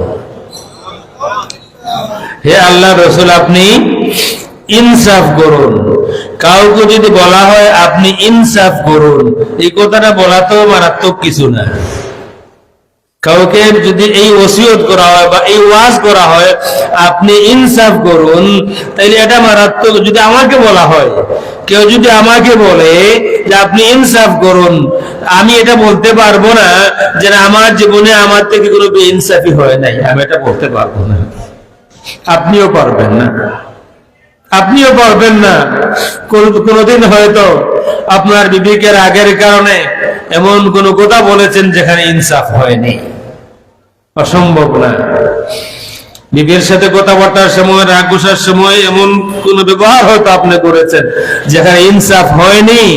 সচেতন হাজবেন্ড, স্বামী যারা আছেন সকলেই আমার সাথে একমত হবেন যে না, আমি যত ভালো মানুষ হই না কেন, আমি অন্তত আমার বিবির ব্যাপারে এই কথা বলতে পারবো না যে জীবনে কোনোদিন আমার থেকে কোনো বেইনসাফি হয়নি। আমি বলতে পারবো না আমার যাদের সাথে লেনদেন হয়েছে, আমার ব্যবহারে, আচার আচরণে কোনোদিন বিন্দু পরিমাণ বেইনসাফি আমার থেকে হয়নি, এই কথা আমি বলতে পারবো না। একজন বলতে পারবেন, আল্লাহর সৃষ্টিতে একজনই বলতে পারবেন আমার থেকে জীবনে কোনোদিন ছোট হোক বড় হোক কোনো বেইনসাফি হয়নি, তিনি হচ্ছেন মুহাম্মদুর রাসূলুল্লাহ সাল্লাল্লাহু আলাইহি ওয়া সাল্লাম। যদি আমাকে বলা হয় ইনসাফ করুন, কোনো দোষ হয় না, আল্লাহর বান্দাকে আমি বলবো জাযাকাল্লাহু খাইরান, আপনি আমাকে অনেক সুন্দর ওসিয়ত করেছেন। কিন্তু যদি রাসূলকে বলা হয় আপনি ইনসাফ করুন, তাহলে দোষ তো হয়, বরং আকীদা যে বাতিল, গুমরাহ আকীদা লালন করে এটা প্রমাণ হয়ে যায়। আল্লাহু আকবার, রিসালাত ইয়া রাসূলুল্লাহ, মুস্তাফা জামাত জিন্দাবাদ, জিন্দাবাদ, আপনি দুশমন হুশিয়ার সাবধান, বলে আল্লাহ দুশমন হুশিয়ার সাবধান। এই হাদিস মঞ্জুরুল হিসেবে বয়ান করে দিয়েছে। এই হাদিসে আমি বললাম যদি আমাকে বলে দোষ হবে না, রসুলকে বললে অবশ্যই দোষ হবে, তার প্রমাণ কি? আমি বললাম, আপনারা স্লোগান দিয়া দিলেন, এটাতে তো প্রমাণ হলো না। আমি জোরে করে বললাম, আপনারা জোরে করে স্লোগান দিয়া দিলেন, এতে এটা প্রমাণ হয় না যে আমি যেই কথা বলেছি সেই কথা সঠিক। আমি যে বললাম রসুলকে যদি বলা হয় আপনি ইনসাফ করুন তাহলে এটা অপরাধ হয়, আকীদা বাতিলটা প্রমাণ হয়। তার দলিল কি? দলিল হাদিসের মধ্যেই আছে। যখন এই লোক বলল ইয়া রাসূলুল্লাহ ইআদিল, হে আল্লাহর রাসূল আপনি ইনসাফ করুন, রাসূল কি বললেন শুনুন। রাসূল বললেন ওয়াইলাক, তুমি ধ্বংস হও। অর্থাৎ যে আকীদা লালন করে সে ধ্বংস হবে। যে আকীদা লালন করে রাসূলের মধ্যে দোষ আছে, যে আকীদা লালন করে রাসূলের মধ্যে বেইনসাফি আছে, সে দুনিয়াতেও ধ্বংস হবে, আখিরাতেও ধ্বংস হবে। কেউ বাড়াবাড়ি করতেছে, কেউ বাড়াবাড়ি করতেছে, এই মসজিদ দখল করে, সেই মাদ্রাসা দখল করে, দিন এখনো শেষ হয়ে নাই। এই দিন দিন নয়, আরো দিন আছে। রাসূল বলেছেন কেউ যদি মনে করে আমি দোষী, কেউ যদি এই আকীদা রাখে আমার মধ্যে ইনসাফের অভাব আছে, সে ধ্বংস হবে। এই কারণে রাসূল বললেন ওয়াইলাক, ধ্বংস তোমার জন্য। ওয়ামান ইয়াদিলু ইযা লাম ওয়ামান ইয়াদিল ইযা লাম আদিল, হে যুলখুয়াইসরা, তুমি তাহাজ্জুদ গুজার হতে পারো, তুমি পরহেজগার হতে পারো, তোমার কপালে সেজদার দাগ থাকতে পারে, তোমার মতো সুন্দর আমল আর কারো না হতে পারে, তোমার মতো সুন্দর নামাজি কেউ না থাকতে পারে, তোমার মতো সুন্দর রোজাদার কেউ না থাকতে পারে, তোমার মতো এত সুন্দর আমল আমার উম্মতের মধ্যে আর কারো না থাকতে পারে। কিন্তু আমি জানতে চাই এর থেকে বড় আকীদা কি আরো আছে? আমি যদি ইনসাফ না করি তাইলে আমি জানতে চাই, তুই তোর জবানে বল আল্লাহর সৃষ্টির মধ্যে, আল্লাহর সৃষ্টির মধ্যে, আল্লাহর এই সৃষ্টির মধ্যে আর কে আছে যার মধ্যে ইনসাফ আছে? এই কথা কে বলতে পারেন যে আমার মধ্যে যদি ইনসাফ না থাকে তাইলে আর ইনসাফ আল্লাহ সৃষ্টিতে নাই? এই কথার অর্থ কি? ইযা লাম আদিল, ইযা লাম আদিল ফামান ইয়াদিল, ওয়াইলাক ওয়ামান ইয়াদিল ইযা লাম আদিল। ধ্বংস হও তুমি, আমি যদি ইনসাফ না করি তাইলে আর কে আছে ইনসাফ করবে? তার মানে হলো যুলখুয়াইসরা, শুনে রাখো, যুলখুয়াইসরা সেই সময়ের, আর যুলখুয়াইসরা তামিমি আমাদের সময়ের। সকলেই শুনে রাখো, আল্লাহর হাবিব সাল্লাল্লাহু আলাইহি ওয়া আলিহি ওয়াসাল্লাম বলেছেন, যদি কেউ এই আকীদা রাখে রাসূলের মধ্যে দোষ আছে, যদি কেউ এই আকীদা রাখে রাসূলের মধ্যে ইনসাফের অভাব আছে, সে দুনিয়াতেও ধ্বংস হবে, আখিরাতেও ধ্বংস হবে। রাসূল বলে দেন আমার মধ্যে যদি ইনসাফ না থাকে তাইলে আল্লাহর সৃষ্টিতে ইনসাফ বলতে কোনো জিনিসের নাম নাই। এই কথা তিনি বলতে পারেন যার জীবনে কোনো ইনসাফি নাই। এখানেও শেষ না, আল্লাহ রাসূল আরো বললেন ক্বাদ খিবতা ওয়া খাসিরতা ইল্লাম আকুন আদিল, তুমি একেবারে ক্ষতিগ্রস্ত হলে, তুমি একেবারে নিরাশ হলে, বঞ্চিত হলে, যদি আমি ইনসাফ না করি, এই বিশ্বাস তোমার হয়, তাইলে আমি দুনিয়া আখিরাতে তুমি ক্ষতিগ্রস্ত হবে। গেল রাসূলের রিপ্লাই। তাইলে বোঝা গেল আমরা যে কথাটা বলেছি এই কথা সঠিক, এটা আমাদের কথা নয়। আমরা বলেছিলাম, আপনারা স্লোগান দিয়েছিলেন, আমরা বলেছিলাম কেউ যদি বলে রাসূলের মধ্যে ইনসাফের অভাব আছে, রাসূলের মধ্যে দোষ আছে, সে যত বড় কেউ হয় না কেন তার ধ্বংস অনিবার্য। তার হয়তো ভালো ভালো একটা দিন আপনারা দেখতেছেন, এদের ধ্বংস অনিবার্য, দুনিয়াতেও ধ্বংস, আখিরাতেও ধ্বংস। এটা আমাদের কথা নয়, রাসূলের কথা। আসলে এবার সাহাবায়ে কেরামের কথা। রাসূল বললেন, সাহাবায়ে কেরাম নীরব বসে রইলেন, এমন না, সাহাবায়ে কেরাম রিঅ্যাক্ট করলেন, সাহাবায়ে কেরাম তাদের আকীদার প্রমাণ দিলেন। যুলখুয়াইসরা সে তার আকীদার প্রমাণ দিল যে তার আকীদা হলো রাসূলের মধ্যে দোষ আছে, রাসূলের মধ্যে ইনসাফের অভাব আছে। আল্লাহ রাসূল সাল্লাল্লাহু আলাইহি ওয়া আলিহি ওয়াসাল্লাম এই আকীদা বাতিল আকীদা, এই আকীদা ভ্রান্ত আকীদা, এই আকীদা জাহান্নামীদের আকীদা, রাসূল সেই কথা বলে দিলেন। সাহাবায়ে কেরাম নীরব বসে রইলেন না, সাহাবায়ে কেরাম তাদের আকীদাটা তারা প্রকাশ করলেন। সাহাবায়ে কেরামের পক্ষে ওমর রাদিয়াল্লাহু তাআলা আনহু বললেন, ফাকালা উমর ইয়া রাসূলুল্লাহি ইযান লি ফীহি ফাআদরিবা উনুকা, ইয়া রাসূলুল্লাহ সে তার কথা বলেছে, আপনি আপনার কথা বলেছেন, এখন আমার কিছু কথা আছে, ইয়া রাসূলুল্লাহ অনুমতিটা আপনি আমাকে দিয়ে দেন, আমার কাজটা আমি সেরে ফেলি। কি কাজ করবা ওমর? ইয়া রাসূলুল্লাহ আমি তাকে শেষ করে দিব। আদরিবা উনুকা, তার মানে কি দাঁড়ালো? ওমর রাদিয়াল্লাহু তাআলা আনহু তার আকীদার প্রমাণ দিলেন এই অপরাধ হত্যাযোগ্য অপরাধ। কোন মানুষ যদি রাসূলকে দোষী মনে করে, কোন মানুষ যদি রাসূলকে বেইনসাফ মনে করে, এই অপরাধ ছোট কোনো অপরাধ নয়, এটা ইসলামী রাষ্ট্রে ইসলামী আইনে হত্যাযোগ্য অপরাধ। এই কারণে তিনি বললেন আমাকে অনুমতি দেন। যদি রাসূল বলতেন না উমর তুমি এই কথা বলছো, এই কথা ঠিক না, তাইলে আমরা যে কথা সামারাইজ করেছি যে অপরাধ সেই শাস্তিটা হলো ফাঁসি হবে, এই কথা যদি সঠিক না হতো তাইলে আল্লাহ রাসূল তাকে তিরস্কার করতেন, ওমর তুমি এই কথা বলতে পারো না। রাসূল অন্য সময় তিরস্কার করেছেন, কিন্তু এই সময় তিরস্কার করেননি। অন্য সময় রাসূল তিরস্কার করেছেন। আল্লাহ রাসূল সাল্লাল্লাহু আলাইহি ওয়া আলিহি ওয়াসাল্লামের খেদমতে একজন ইহুদি বারবার আসে।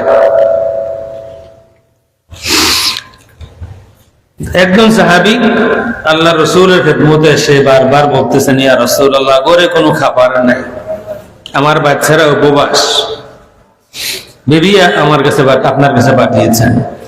তো আল্লাহ রাসূল বলতেছেন, সাহাবীরে আমার ঘরেও কিছু নাই, সাহাবীরে আমার ঘরেও নাই, আমিও কিছু খাই নাই, আমার হাসান হুসাইনও কিছু খায়। ফেরত চলে যান। সাহাবী আবার আসেন। ওই ইহুদি লোকটা বারবার এটা দেখতেছে। তো একবার এসে বলতেছে, হে মুহাম্মদ ইবনে আব্দুল্লাহ, আপনি যদি আমার কাছ থেকে দার নিতে চান, খরচ নিতে চান, আমি দিতে রাজি আছি, সময় মতো দিয়ে দেবেন।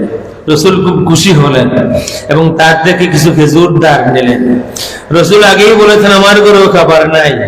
ওই ইহুদি থেকে খেজুর দার নিয়ে রাসূল তার ঘরে কিছু রাখলেন না, ফাতেমার ঘরে কিছু পাঠালেন না, হাসান হুসাইনকে কিছু দিলেন না, বরং যা নিলেন সব ওই সাহাবীকে দিয়ে দিলেন। টাইম ঠিক করা হলো 1 মাস পরে রাসূল ফেরত দিবেন। 2-3 দিন বাকি, 1 মাস এখনো পরিপূর্ণ হয় নাই। আল্লাহর হাবিব তার কোন সাহাবীর জানাজায় গিয়েছেন, অন্যান্য সাহাবায়ে কেরাম সাথে আছেন, ওমর রাদিয়াল্লাহু তাআলা সাথে আছেন। আল্লাহ রাসূল জানাজার নামাজ শুরু হবে এমন অবস্থা, ইহুদি এসে রাসূলের আস্তিন মুবারক ধরে টান দিয়ে জোরে করে, আর তারপরে বলে আমি আগেই জানতাম তোমরা হাশিমিরা, তোমাদের কথাবার্তার কোনো ঠিক নাই, দার খরচ নিলে সমমত দেও। এখনো সময় আসে নাই, 3 দিন বাকি, কিন্তু এমন দুর্ব্যবহার করলো, টান দিল আস্তিন ধরে এবং ধমক দেয়া বললো এটা আমি আগেই জানতাম। শুধু রাসূলের দোষ বললো না, বলতেছে তোমাদের বংশটাই এমন, মুহাম্মদ তোমার বংশ, তোমার রক্তটাই এমন, তোমরা হাশিমিরা কারো কাছ থেকে দার নিলে সময়মত দাও না। রাসূল কিছু বলতেছেন না। ওমর রাদিয়াল্লাহু তাআলা আগে আসেন আর বলেন, ইত্তাকিল্লাহ ইয়া আদুওয়াল্লাহ, হে আল্লাহর দুশমন থামো তুমি, হে আল্লাহর দুশমন তুমি আল্লাহকে ভয় করো। আল্লাহ রাসূল সাল্লাল্লাহু আলাইহি ওয়া আলিহি ওয়াসাল্লাম চেহারা ফিরিয়ে নেন ওমরের দিকে, ফিরিয়ে বলেন, ওমর আমি তোমার থেকে এই ব্যবহার আশা করিনি।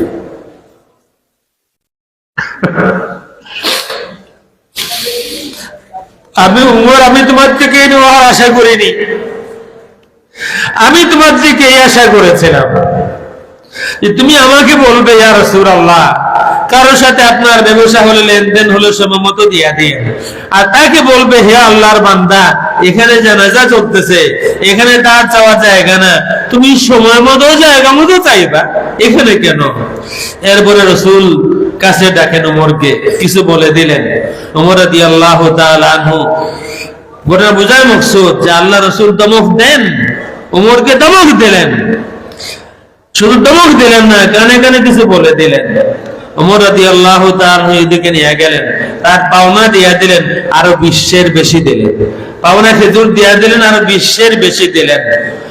তখন ইহুদি বলতেছে, ওমর এই 20 বেশি কেন? বলতেছেন আমার শাস্তি। কিসের শাস্তি? বলেন, ওমর বলেন, আমি যে তোমাকে ধমক দিয়েছিলাম, এই কারণে রাসূল আমাকে বলে দিয়েছেন এই আমার ধমক দেওয়ার কারণে তোমাকে 20 বেশি দিতে হবে। ওমর রাদিয়াল্লাহু তাআলা আনহু বলেন, এই ইহুদি তুমি তো জানাশোনা মানুষ, সমাজের সম্মানিত একজন মানুষ, ধনী মানুষ তুমি, তোমার কোনো অভাব নাই, তোমার তো দাঁত চাইবার সময় এখনো আসে নাই, 3 দিন বাকি আছে, তুমি কেন আল্লাহ রসুলের সাথে এমন ব্যবহার করলে? ইহুদি বলতেছে, ওমর রে, খেজুরে চললে নয়, বিশ্বের নয়, আমার পাওনা খেজুরে নয়, ওমর আমাকে নিয়ে চলো আল্লাহ রসুলের কাছে। ওমর, আমি খেজুর নিতে আসিনি, আমি ঈমান আনতে এসেছি। মুহাম্মদুর রাসূলুল্লাহ সাল্লাল্লাহু আলাইহি ওয়া আলিহি ওয়াসাল্লামের সামনে হাজির হয়ে ঈমানের ঘোষণা দিয়ে কিয়ামত পর্যন্ত আমিও রাসূলের গোলাম হতে এসেছি। বলেন, ওমর, বহুদিন হয়ে গিয়েছে আল্লাহ রাসূল সাল্লাল্লাহু আলাইহি ওয়া আলিহি ওয়াসাল্লাম মদিনা শরীফে তশরিফ এনেছেন, আমি তাওরাত কিতাবের আলিম, আমি বাড়িতে যাই আমার কিতাব পড়ি, আখিরি জামানার আলামত গুলি পড়ি, সিফাত গুলি পড়ি, মসজিদে নববীতে আসি, দূর দূর থেকে মুহাম্মদুর রাসূলুল্লাহ সাল্লাল্লাহু আলাইহি ওয়া আলিহি ওয়াসাল্লামকে দেখি। আল্লাহর কসম রে ওমর, তাওরাতের মধ্যে শেষ নবীর যত আলামত আছে, যত সিফাতের বর্ণনা আছে, সব মিলে গিয়েছে, একটাই মাত্র বাকি ছিল, সেটা হচ্ছে তাওরাতে লেখা আছে শেষ নবীর ব্যবহার এমনিতেই সুন্দর হবে, কিন্তু কেউ যদি শেষ নবী রাহমাতুল লিল আলামিনের সাথে দুর্ব্যবহার করে, তাইলে সুন্দর নবীর সুন্দর ব্যবহার দুর্ব্যবহার করলে আরো বেশি সুন্দর হবে। ওমর রে, তোমরা কেউ তো রাসূলের সাথে দুর্ব্যবহার করো না, এই কারণে আমি সুযোগ নিয়েছি, দেখতে চাই তাওরাতের মধ্যে লেখা সর্বশেষ যেই সিফাতের বর্ণনা আছে, এই সিফাতের মিল আছে না নাই। ওমর, আমার খেজুর লাগবে না, ঈমানের প্রয়োজন, আমাকে নিয়ে চলো মুহাম্মদুর রাসূলুল্লাহ সাল্লাল্লাহু আলাইহি ওয়া আলিহি ওয়াসাল্লামের কাছে, আমিও তোমাদের মতো আশহাদু আল্লা ইলাহা ইল্লাল্লাহ ওয়া আশহাদু আন্না মুহাম্মাদুর রাসূলুল্লাহ পড়ে মুসলমান হতে চাই। তাহলে রাসূল দমক দেন কোন কোন সময় সাহাবায়ে কেরামকে হুঁশিয়ার করতে, বহু বর্ণনা আছে এই হাদিসে, কেউ বলেন এই হাদিস বুখারীতে আছে, আবু দাউদে আছে, বহু কিতাবে আছে।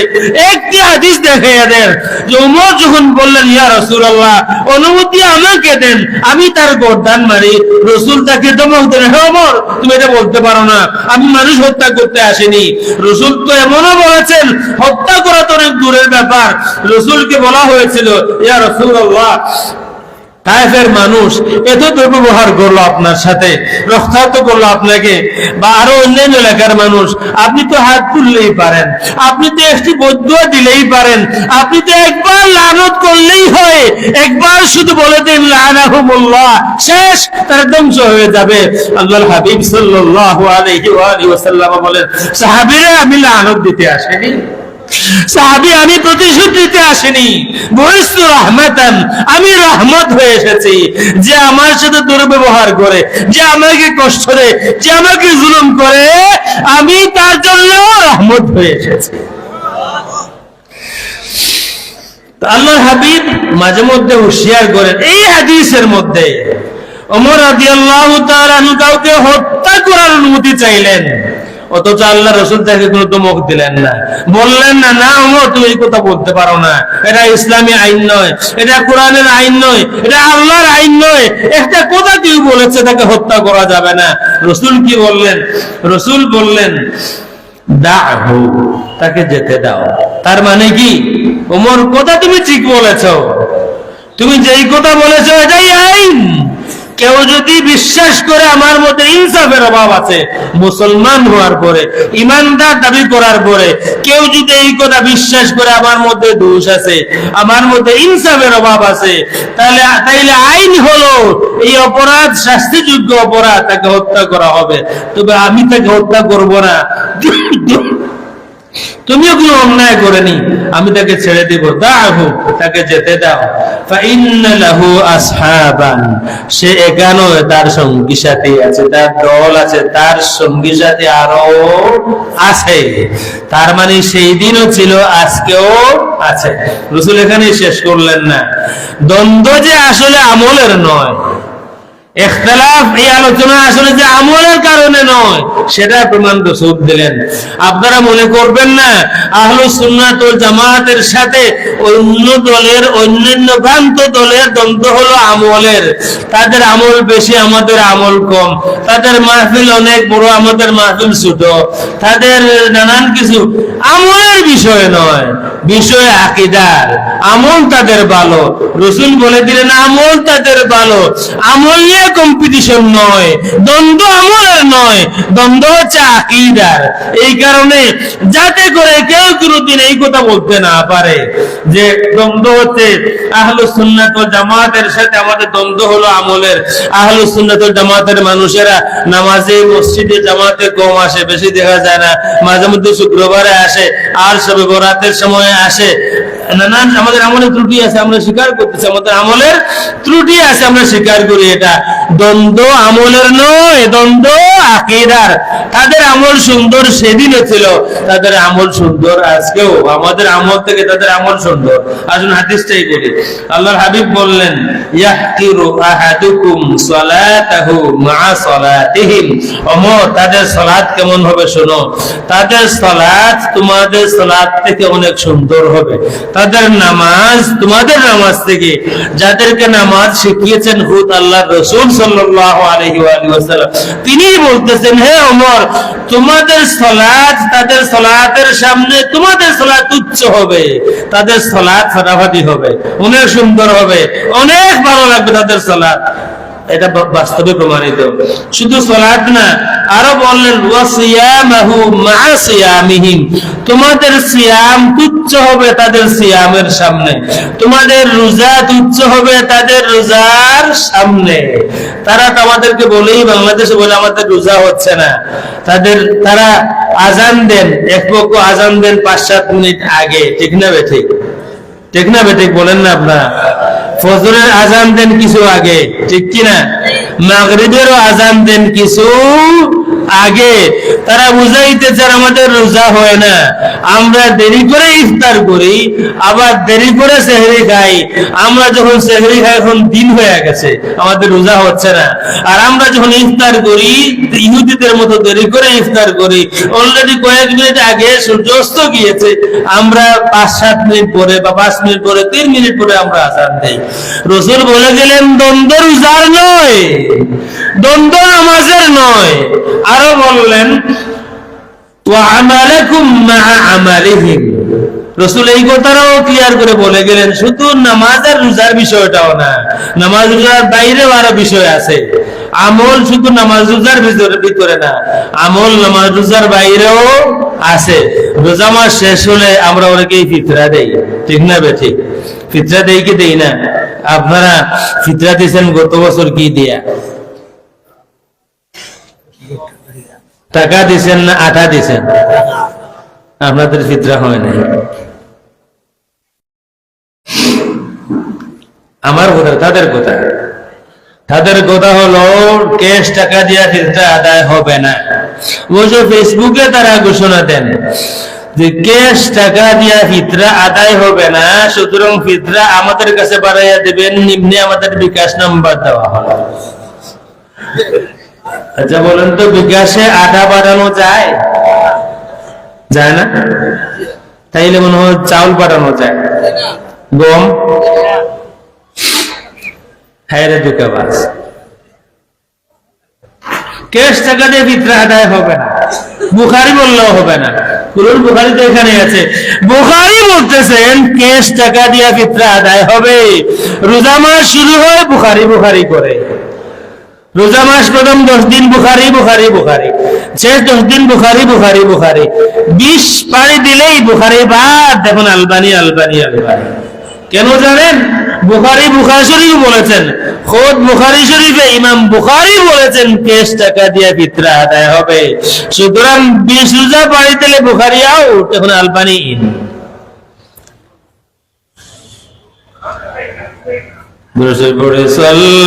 সাল্লাল্লাহু আলা মুহাম্মাদ সাল্লাল্লাহু আলাইহি ওয়াসাল্লাম সাল্লাল্লাহু আলা মুহাম্মদ সাল্লাল্লাহু আলাইহি।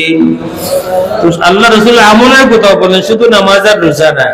আল্লাহ রাসূল জাযাহুল্লাহু খায়রান আহসানান জাযা এত খোলাখুলি ক্লিয়ার বলে গিয়েছেন। যদি রাসূল নামাজ আর রোজা বলে থামতে না কিছু বলতেন না, তাইলে কেউ বলতে পারতো ঠিক আছে নামাজ রোজা শুধু, বাকিগুলা তো আলাদা না। রাসূল বলে গেলেন শুধু দ্বন্দ্ব নামাজেও না, দ্বন্দ্ব রোজাতেও না, দ্বন্দ্ব ফিতরাতেও না, দ্বন্দ্ব অন্য কোনো আমলেও না। আহলুস সুন্নাত ওয়াল জামাতের সাথে হকপন্থীদের সাথে দ্বন্দ্ব আমল নিয়ে নয়, হক দলের সাথে দ্বন্দ্ব বাতিলদের আকীদা নিয়ে, দ্বন্দ্ব আকীদার।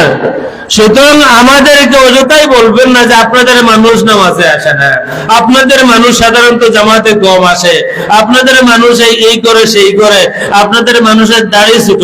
আমি বলতেছি না যে আমরা জামাতে যাব না, আমরা সকলেই পাঁচ ওয়াক্ত জামাতে যাব, আমরা সুন্দরভাবে রোজা রাখবো, আমরা দাড়ি রাখবো, আমরা সুন্নতের পাবন্দ হব। শুধু সুন্নি দাবি করবো না, বরং সুন্নতের সাথে আমাদের সম্পর্ক থাকবে। কিন্তু ত্রুটি আমাদের আছে দ্বন্দ্ব আমল নিয়ে নয়, দ্বন্দ্ব আকীদা নিয়ে। আল্লাহ হাবিব সাল্লাল্লাহু আলাইহি ওয়া সাল্লাম বহু হাদিসের মধ্যে ক্লিয়ার করেছেন দ্বন্দ্ব আসলে আকীদা নিয়ে।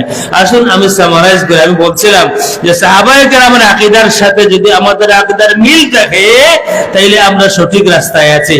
এই রাস্তার শেষ মাথায় সাহাবায়ে কেরাম আছেন, সাহাবায়ে কেরামের পরে আল্লাহ রাসূল সাল্লাল্লাহু আলাইহি ওয়া সাল্লাম আছেন, আল্লাহ রাসূলের পরে জিবরিল আমিন আছেন, আর জিবরিল আমিনের পরে খুদ আল্লাহ রাব্বুল আলামিন আছেন।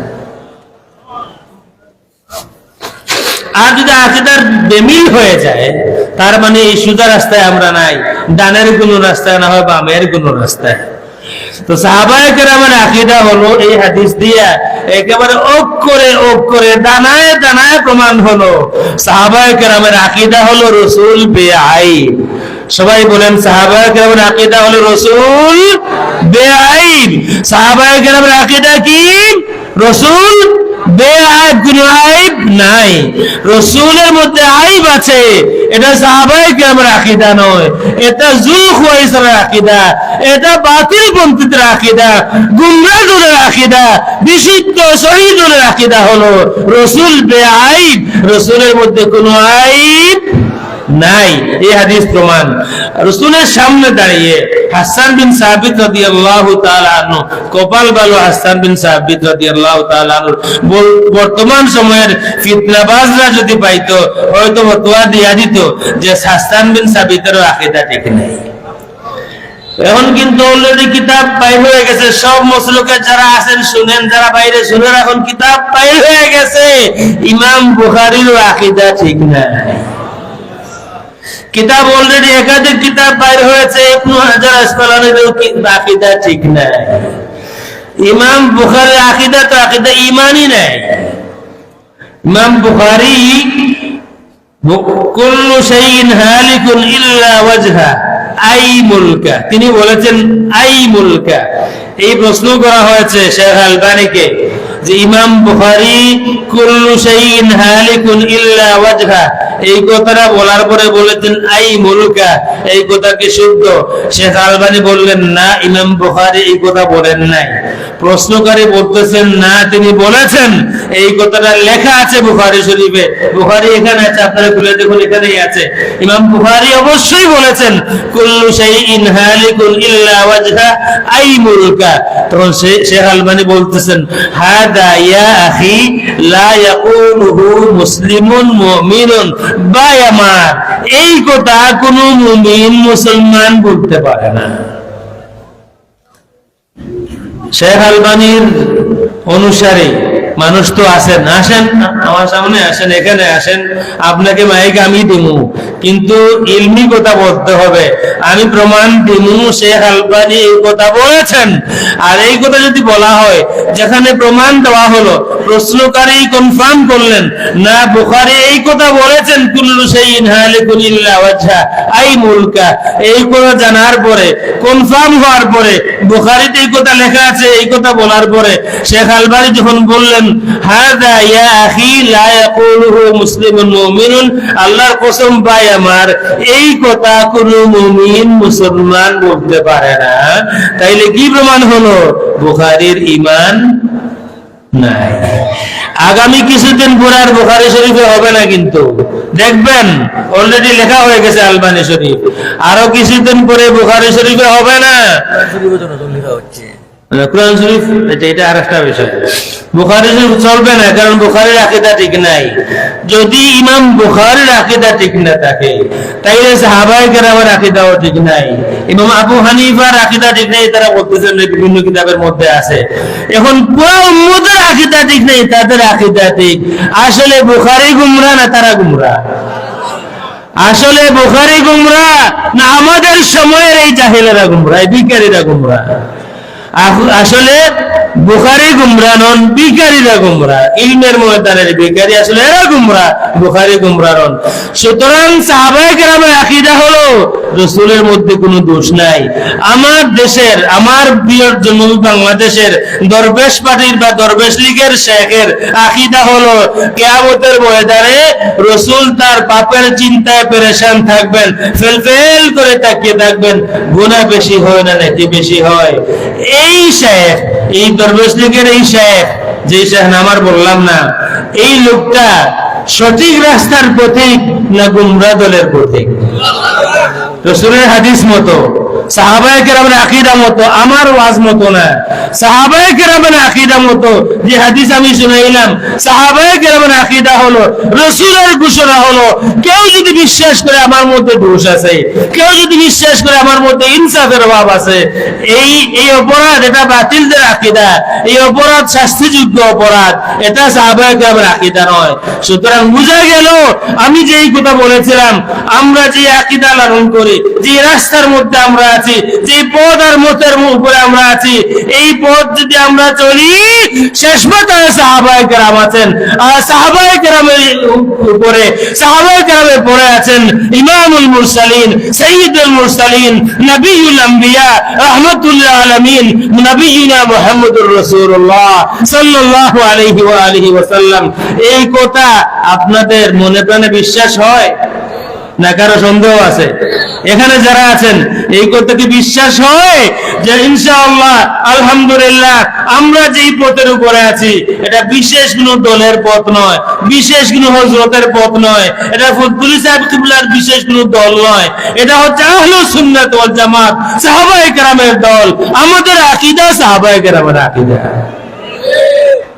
কেউ যদি এখনো বুঝতে না পারেন, প্রশ্ন করতে পারে। আমি বলতেছি আমাদের নতুন কোন আকীদার কিতাব নাই, পুরাতন আকীদা সাহাবায়ে কেরামের আকীদার সাথে হুবহু আমাদের আকীদার মিল আছে। অন্য যারা আছে তাদের মিল নাই। এক প্রমাণ দিলাম, হাতে নাতে আরো বহু আছে। কোরআন শরীফে জাল জয়ীফ আছে, এই বয়ান আমরা শুনেছি। দরবেশ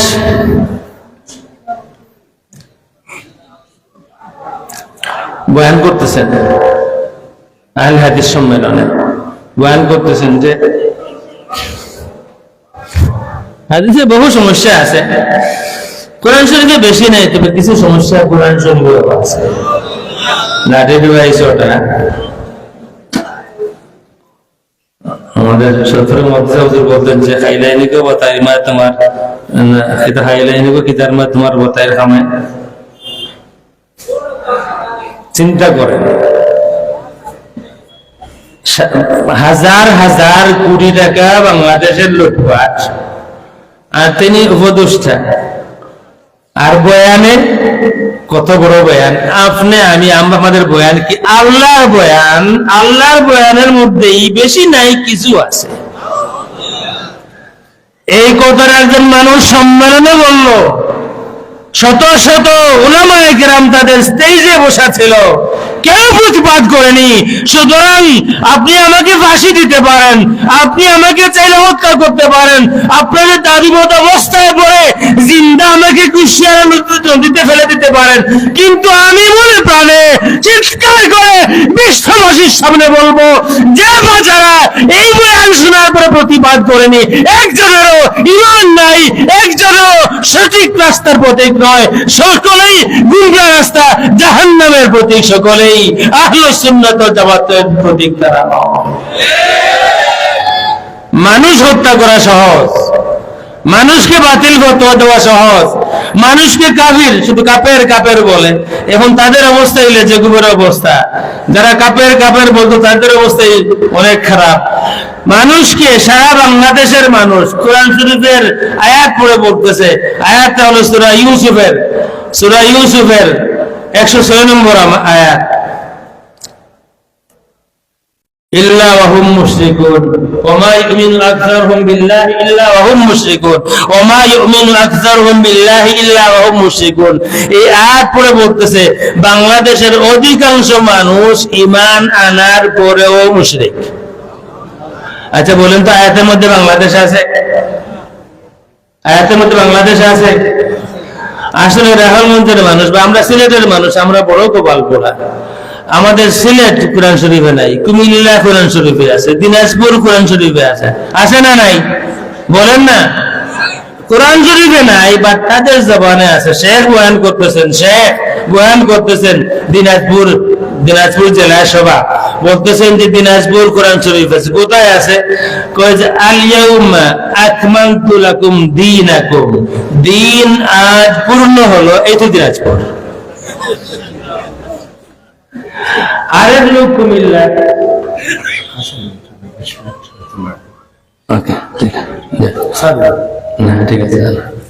আরেক লোক কুমিল্লা বাড়ি, সে চিন্তা করলো দিনাজপুর যারা তারা অনেক খুশি, দিনাজপুর কোরআন শরীফে আছে, এখন তো কুমিল্লাও বাইর করতে হবে। সে ওয়াজে বলতেছে, এটা গোপনে না, ওয়াজে ইন পাবলিক বলতেছে যে শুধু দিনাজপুর না, কুমিল্লাও কোরআন শরীফ আছে। কোথায় আছে? ইয়া আইয়ুহাল মুজাম্মিলু কুমিল লাইলা। এরা যে বাতিল আর দলিল লাগে, তারা যে বাতিল, এরা যে বাতিল গুমরা দলের অনুসারী, আর কোন দলিল লাগে? যে কুমিল্লা তালাশ করে কোরআন শরীফে, যে দিনাজপুর তালাশ করে কোরআন শরীফে, এরা যে বাতিল, এই কথা যদি আপনাদেরকে ওয়াজ করে বুঝাইতে হয়, আল্লাহ রাব্বুল আলামিন আপনাদেরকে হেফাজত করুন। কিছু বিবেক থাকা উচিত যে কোরআন শরীফ কুমিল্লার জন্য আসেনি, কোরআন শরীফ দিনাজপুরের জন্য আসেনি, কোরআন শরীফের মধ্যে এই ডিস্ট্রিক্টের নাম নাই, কোরআন শরীফ সমস্ত বিশ্ব মানবতার জন্য। যারা দিনাজপুর তালাশ করে, যারা কোরআন শরীফের কুমিল্লা তালাশ করে, তারা আসলে গুমরা, জাহিল। ঠিক না ঠিক? এদের দলে যাবেন না। কোন দিন আপনার গ্রাম বাইর করে দিবে কোরআন শরীফ থেকে। হাত দিয়া কিছু বেশি দিলে, মনে করেন আপনি লক্ষ্মী ভাষার মানুষ, যদি হাত দিয়া কিছু বেশি দেন আর বলে দেন যে ভাই কুমিল্লা দিনাজপুর পাইছো, আমাকে লক্ষ্মী ভাষা বের করে দিয়া দিবে, বের করে দিয়া দিবে কোনো না কোনো ভাবে, এটা বাইর করে দিবে যে এই তো আছে। এক লোক, তার নাম ইলিয়াস, আরব দেশে ঠাই কোরআন শরীফে আছে। এটা তো পুরাতন কোরআন শরীফে ঠাই আছে, এটা জানেন না? ইয়াউমা নাতুইস সামাআ কাতাইস সিজিল, এই তো ঠাই, জাকির নায়কের ঠাই কোরআন শরীফে আছে। কোরআন শরীফে তাদের সব আছে, আমাদের কিছু নাই। আমাদের শুধু আল্লাহ রাসূল আছেন কোরআন শরীফে, আমাদের আর লাগবে না। তো যাই হোক, আমার সময় আর বেশি নাই, আমার মাহফিলেও যেতে হবে। আমাদের আকীদা সাহাবায়ে কেরামের আকীদার সাথে হুবহু মিল আছে না নাই? হুবহু মিল আছে না নাই? আরেকটা কথা বলে আমি শেষ করব। ইমাম আবু হানিফা রাহমাতুল্লাহি তাআলা আলাইহির খুব বিরোধিতা হচ্ছে। যারা বলেন কোন মাযহাব না, রাসূলের মাযহাব কোনটা ছিল, খুব সুন্দর করে তারা বলেন যে আবু হানিফা প্রথম প্রশ্ন করেন, মিডিল ইস্টে যারা আছেন প্রশ্ন করেন, আচ্ছা মাযহাব মানা কি? তো আমার কোনো ভাই বলবেন মাযহাব মানা ফরজ, এদিন চলে যাবে, দ্বিতীয় দিন আসবে আয়েশা বলবে আচ্ছা আবু হানিফার জন্ম কত হিজরিতে আর মৃত্যু কত হিজরিতে? তো আমার ভাই জানলে বললেন বা জেনে বললেন জন্ম 70 বা 80 হিজরিতে আর ওফাত হলো 150 হিজরিতে, এদিনও চলে যাবে, তৃতীয় দিন আসবে আয়েশা বলবে ভাই প্রথম দিন তুমি বলছিলে মাযহাব মানা ফরজ, হ্যাঁ বলছিলাম। দ্বিতীয় দিন তুমি বলছিলে ইমাম আবু হানিফার মৃত্যু 150 হিজরিতে, জন্ম 80 হিজরিতে বা 70 হিজরিতে আর মৃত্যু 150 হিজরিতে, হ্যাঁ বলছিলাম। তো যেখানে আবু হানিফার জন্মই হলো 80 হিজরিতে বা 70 হিজরিতেই মানলাম, আর ওফাত 150 হিজরিতে, তাইলে তার মাযহাব মানা ফরজ হলো কত হিজরিতে? হালুয়া টাইট, বুঝছেন না? যেখানে জন্মই হলো আবু হানিফার 70 হিজরি বা 80 হিজরিতে আর ওফাত 150 হিজরিতে, তাইলে তার মাযহাব মানা ফরজ হলো কত হিজরিতে? কারণ আপনি বললে ফরজ হবে না, আমি বললে ফরজ হবে না, সারা বাংলাদেশের মানুষ বুটাবুটি দিয়া যদি বলেন যে আমরা বুট দিয়া পাস করলাম মাযহাব মানা ফরজ, তাহলে ফরজ হবে? যদি সাহাবায়ে কেরাম বলেন ফরজ হবে? সাহাবায়ে কেরাম বললেও ফরজ সাব্যস্ত হবে না, সুন্নত মুস্তাহাব সাব্যস্ত হবে। এই কারণে রাসূল বলেছেন ইত্তাবিউ সুন্নতি ওয়া সুন্নাতিল খুলাফায়ে রাশিদিন। সুন্নত সাব্যস্ত হবে, ফরজ সাব্যস্ত হবে না। ফরজ সাব্যস্ত হতে হলে আল্লাহর বাণী লাগবে, না হয় রাসূলের বাণী লাগবে। সুতরাং সে বলল যেখানে আবু হানিফার জন্মই হলো 70 বা 80 হিজরিতে, মৃত্যু হলো 150 হিজরিতে, উনার মাযহাব মানা ফরজ হলো কত হিজরিতে? আমি জানি আপনারা উত্তর দিতে পারবেন না,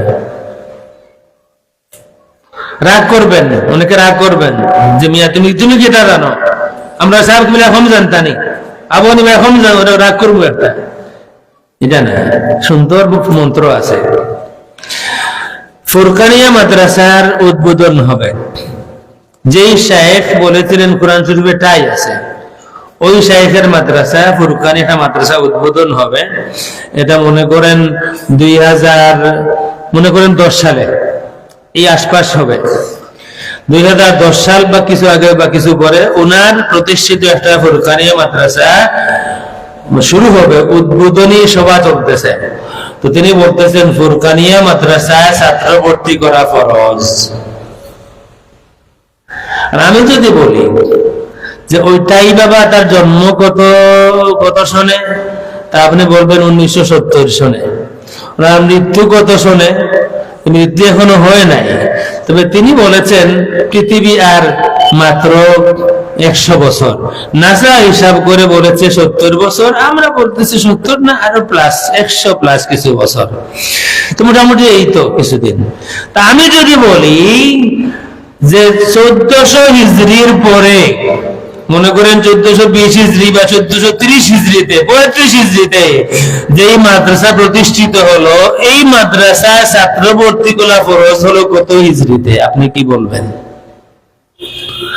ওনাকেই প্রশ্ন করা হলো কন্ট্রাক্ট করে, বাংলাদেশ তো ব্যবসা, বাংলাদেশ ব্যবসা, নামাজ নিয়ে ব্যবসা চলে, ইমামের ইমামতির জন্য ঘুষ দেওয়া লাগে, এটার নাম হচ্ছে বাংলাদেশ। ঠিক বলতেছেন ওনারা, ইমামের ইমামতির জন্য ঘুষ দেওয়া লাগে, 2 ঘুষ আছে। এক ঘুষ হলো ক্যাশ টাকা দেওয়া লাগে, এটার প্রমাণও আমার কাছে আছে। আরেক ঘুষ হলো তেল, ওটা টাকা না তেল, ইমামের ইমামতি ঠিক রাখবার জন্য তেল মারা লাগে, আছে না? এটা একটা ঘুষ। This is Bangladesh.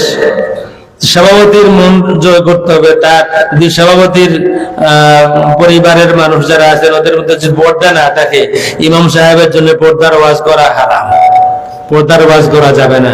যদি সভাপতি, মসজিদের সভাপতি ঘুষখোর হন, তাহলে ঘুষের বিরুদ্ধে ওয়াজ করা যাবে না। মসজিদের সভাপতি সেক্রেটারি যদি সুদখোর হন, তাইলে সুদের বিরুদ্ধে ওয়াজ করা যাবে না। মসজিদের সভাপতি সেক্রেটারি যদি দাড়ি কামান, তাইলে দাড়ির ওয়াজ করা যাবে না।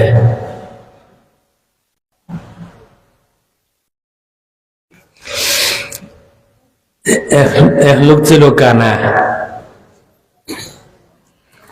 তো তার দ্বন্দ্ব আছে আর ল্যাংড়া একটার সাথে। ইমাম সাহেবকে দেখছে ল্যাংড়া মুসল্লি যে তার সাথে কিছু কথাবার্তা বলতেছেন, তার সন্দেহ হয়েছে, মনে হয় ইমাম সাহেব এখন তার দলে।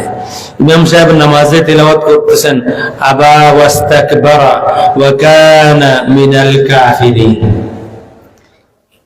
আবা ওয়াস্তাকবারা ওয়া কানা মিনাল কাফিরিন, কানা মিনাল কাফিরিন। সে মনে করতেছে এই কানা তো আমার কথা বলতেছে, খুব রাগ যে দেখো ইমাম আসলে ওই ল্যাংড়ার কথা শুনছে, এখন তার দলে চলে গেছে। ইমাম সাহেব কোরআন শরীফে আর কোনো জোড়া নাই। ইমাম তো বুঝে নাই যে গড়ো নাকি, পরে বলতেছে গড়ো, কইছে আমার নাম বললা তুমি, কানা মিনাল কাফিরিন, তুমি ল্যাংড়া মিনাল কাফিরিন বলতে পারলা না। ইমামরাও বিপদে, ঘুষ দেওয়া লাগে, ইমামরাও বিপদে আছেন, ঘুষ দেওয়া লাগে। আমি শেষ করি, আমাদের সময় নেই। সাল্লাল্লাহু আলা সাইয়্যিদিনা মাওলানা মুহাম্মদ ওয়া আলা আলিহি ওয়া আসহাবিহি ওয়া সাল্লাম। আসুন সালাম পড়ে, ইয়া নবী সালাম আলাইকা, ইয়া রাসূল সালাম আলাইকা, ইয়া হাবিব সালাম আলাইকা,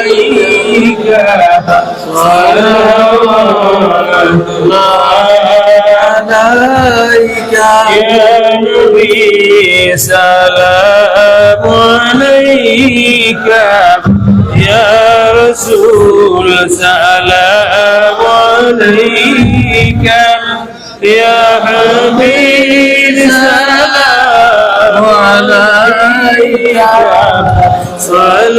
صلوات الله أشرق البدر عليك واختفت منه البدور، مثل حسنك ما رأينا قط يا وجه السرور، يا نبي سلام عليك، يا رسول سلام عليك، يا حبيب سلام عليك، صلوات الله. أنت شمس أنت بدر أنت نور فوق نور، أنت كسير وغالي، أنت مصباح الصدور، يا نبي سلام عليك، يا رسول سلام عليك، يا حبيب سلام عليك، صلوات الله. رب صل وسلم دائما ابدا على حبيبك خير الخلق كلهم، بلغ العلا بكماله، كشف الدجى بجماله، حسنت جميع خصاله، صلوا عليه وآله.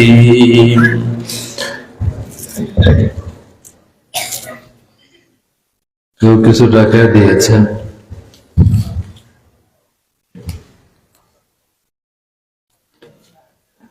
লম্বা কথা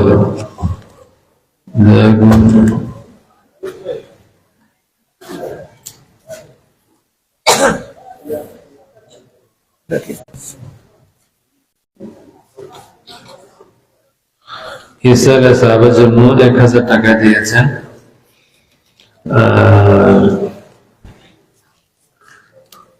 লেখেন কাগজটা আমার কাছে রাখলাম। আরো কিছু টাকা কেউ দিয়েছেন,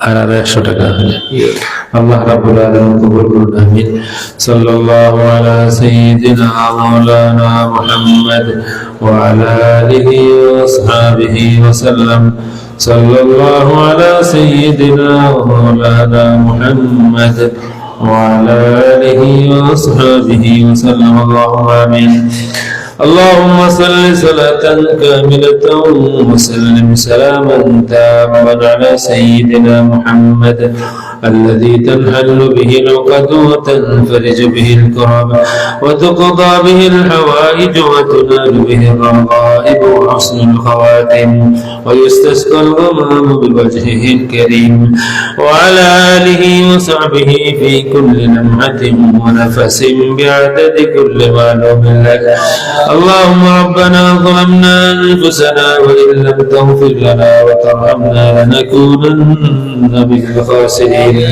اللهم رب ارحمهما كما ربياني صغيرا اللهم اغفر لحينا وميتنا وشاهدنا وغائبنا وصغيرنا وكبيرنا وذكرنا وأنثانا اللهم من أحييته منا فأحيه على الإسلام ومن توفيته منا فتوفه على الإيمان মাবুদ এমন এক মাদ্রাসার মাহফিলে বসে আমরা হাত তুলেছি আমাদের অনেকের বাবা দাদা এই মাদ্রাসার খেদমত করে বিদায় হয়েছেন আল্লাহ মাদ্রাসার প্রথম দিন থেকে নিয়ে এই পর্যন্ত মাদ্রাসার খেদমত করে করে যারা বিদায় হয়ে গিয়েছেন আল্লাহ মেহেরবানি করে তাদের কবরকে বেহেশতের বাগান বানায়া দাও যারা এখনো দুনিয়াতে আছেন নেক হায়াত দাও যারা অসুস্থ আছেন শিফা আজিলা আনায়াত ফরমাও আল্লাহ মাহবুব আমার আসাদুজায়ে কেরাম যারা আছেন মাহবুব কে দুনিয়াতে আছেন কে বিদায় নিয়েছেন জানি না মাহবুব যারা বিদায় নিয়েছেন মেহেরবানি করে আমাদের জন্য তাদেরকে নেক ইয়াদগার হিসেবে কবুল ফরমাও যারা জিন্দা আছেন আল্লাহ হায়াত বাড়ায়া দিও মাহবুব জীবনে হয়তো কারো কারোর সাথে কোন কোন উস্তাদের সাথে হয়তো জীবনে আর কোনদিন দেখা হবে না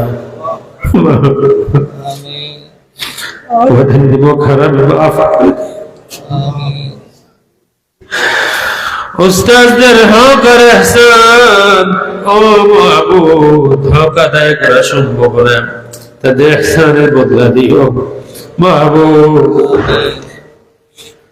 আমাদের উস্তাদদের ইহসানের বদলা তুমি দিও মাদ্রাসার যত অভাব তোমার গায়েব থেকে পূরণ করে দিও ছাত্র ছাত্রী ভাই বোন যারা আছেন আল্লাহ মেহেরবানি করে তাদেরকে জমানার বড় আলিম বানাইও তাদেরকে জমানার বড় বলি বানাইও দ্বীনের খাদিম বানাইও আল্লাহ তোমার হাবিবের দেওয়ানা বানাইও মদিনা শরীফের দেওয়ানা বানাইও আল্লাহ দিন দুঃখী মানুষের বন্ধু বানাইও ইতিম মিসকিনের আপনজন বানাইও আল্লাহ তাদেরকে জামানার বড় বড় আলিম বানাইও জামানার ইমাম বুখারী বানাইও জামানার আব্দুল কাদের জিলানী বানাইও আল্লাহ মাহবুব আমি গুনাহগার মানুষ না পাক জবান আমার আল্লাহ মাহবুব তোমার নেক বান্দাদেরকে এই মাদ্রাসায় বহুদিন আমার ওয়ালিদ মুহতারাম খেদমত করেছেন আল্লাহ আমি জানি আল্লাহ বনি সাহেব রহমাতুল্লাহি তাআলা আলাইহি খেদমত করেছেন আমার বাবার ইজ্জত রাখো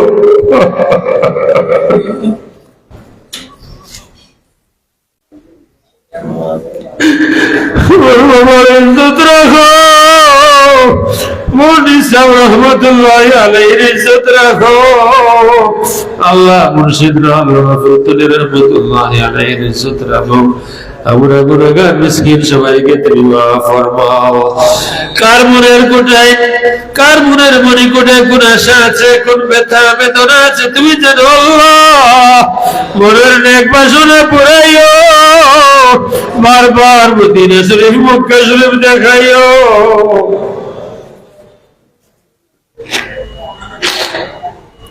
আমিন তারা একবারও যেতে পারেনি আল্লাহ জীবনে একবার মক্কায় নিয়ে মদিনা শরীফে নিও যাদেরকে একবার নিয়েছো বারবার নিও ও মাহবুব, আমাদের মরণের সময় কার মনে আমাদের জন্য দয়া থাকবে, দরদ থাকবে আমরা জানি না।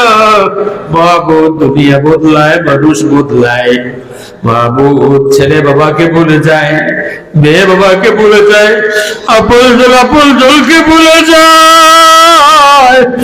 মাহবুব, আমাদের মৌতের সময় কারো মনে যদি আমাদের জন্য কোনো দরদ বাকি না থাকে, আল্লাহ রহমতুল্লিল আলামিনের দরদ দিয়ে দুনিয়া থেকে আমাদেরকে বিদায় দিও।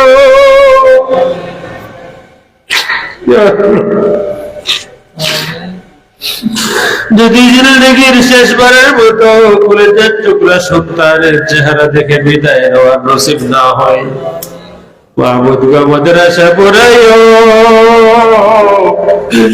জীবনের শেষবারের মতো তোমার হাবিবকে দেখাইও। ইয়া আল্লাহ, মাহবুব জীবনের শেষবারের মতো যেই চেহারা দেখতে চাই, সেই চেহারা আর কারো চেহারা নয়, আমার দরদি নবী রহমতুল্লিল আলামিন মুহাম্মদুর রাসূলুল্লাহ সাল্লাল্লাহু আলাইহি ওয়া আলিহি ওয়াসাল্লাম নুরানি চেহারা মুবারক শেষবারের মতো দেখাইও। রব্বানা ফাগফির লানা যুনুবানা ওয়া কাফির আন্না সাইয়্যাতিনা ওয়া তাওফানা মা'আল আবরার। আল্লাহ অত্র তরফে तमाम মুর্দেগারদেরকে মাফ ফরমাও। আল্লাহ, তোমার বহু বান্দার ইহসান আমাদের উপর আছে। কারো করে আমরা লজিক ছিলাম, কেউ আমাদেরকে মাদ্রাসার ছাত্র মনে করে স্নেহ করেছেন, কেউ আমাদের জন্য দোয়া করে দিয়েছেন। আল্লাহ, ও মাহবুব, তোমার যত বান্দার ইহসান আমাদের উপরে আছে, তাদের দুনিয়া আখিরাত উজালা করে দিও, তাদের আওলাদের দুনিয়া আখিরাত উজালা করে দিও। মাহবুব, আমি গুনাহগারের কারণে তোমার কোনো বান্দার হাত খালি ফিরাইও না, তোমার কোনো বান্দির হাত খালি ফিরাইও না। আমার কোন উস্তাদের হাত, মাদ্রাসার কোন হুজুরের হাত আমার খালি ফিরাইও না।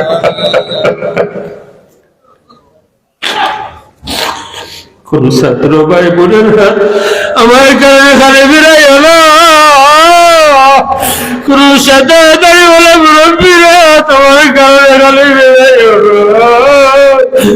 কোন এতিম মিসকিনের হাত আমার কারণে খালি ফিরাইও না। ইলম দিও, দৌলত দিও, হিম্মত দিও, মাহফুজ দিও, ইখলাস দিও, তোমার দ্বীনের খিদমত করব। আল্লাহ, আমাদের আওলাদদেরকে তোমার কাছে আমানত রাখি মাহবুব, নেক হায়াত দিও, নেক আমল দিও, নেক আখলাক দিও, তোমার হাবিবের জওয়ানা বানাইও। আল্লাহ, তোমার বড় আলিম বানাইও, হাফেজে কোরআন বানাইও।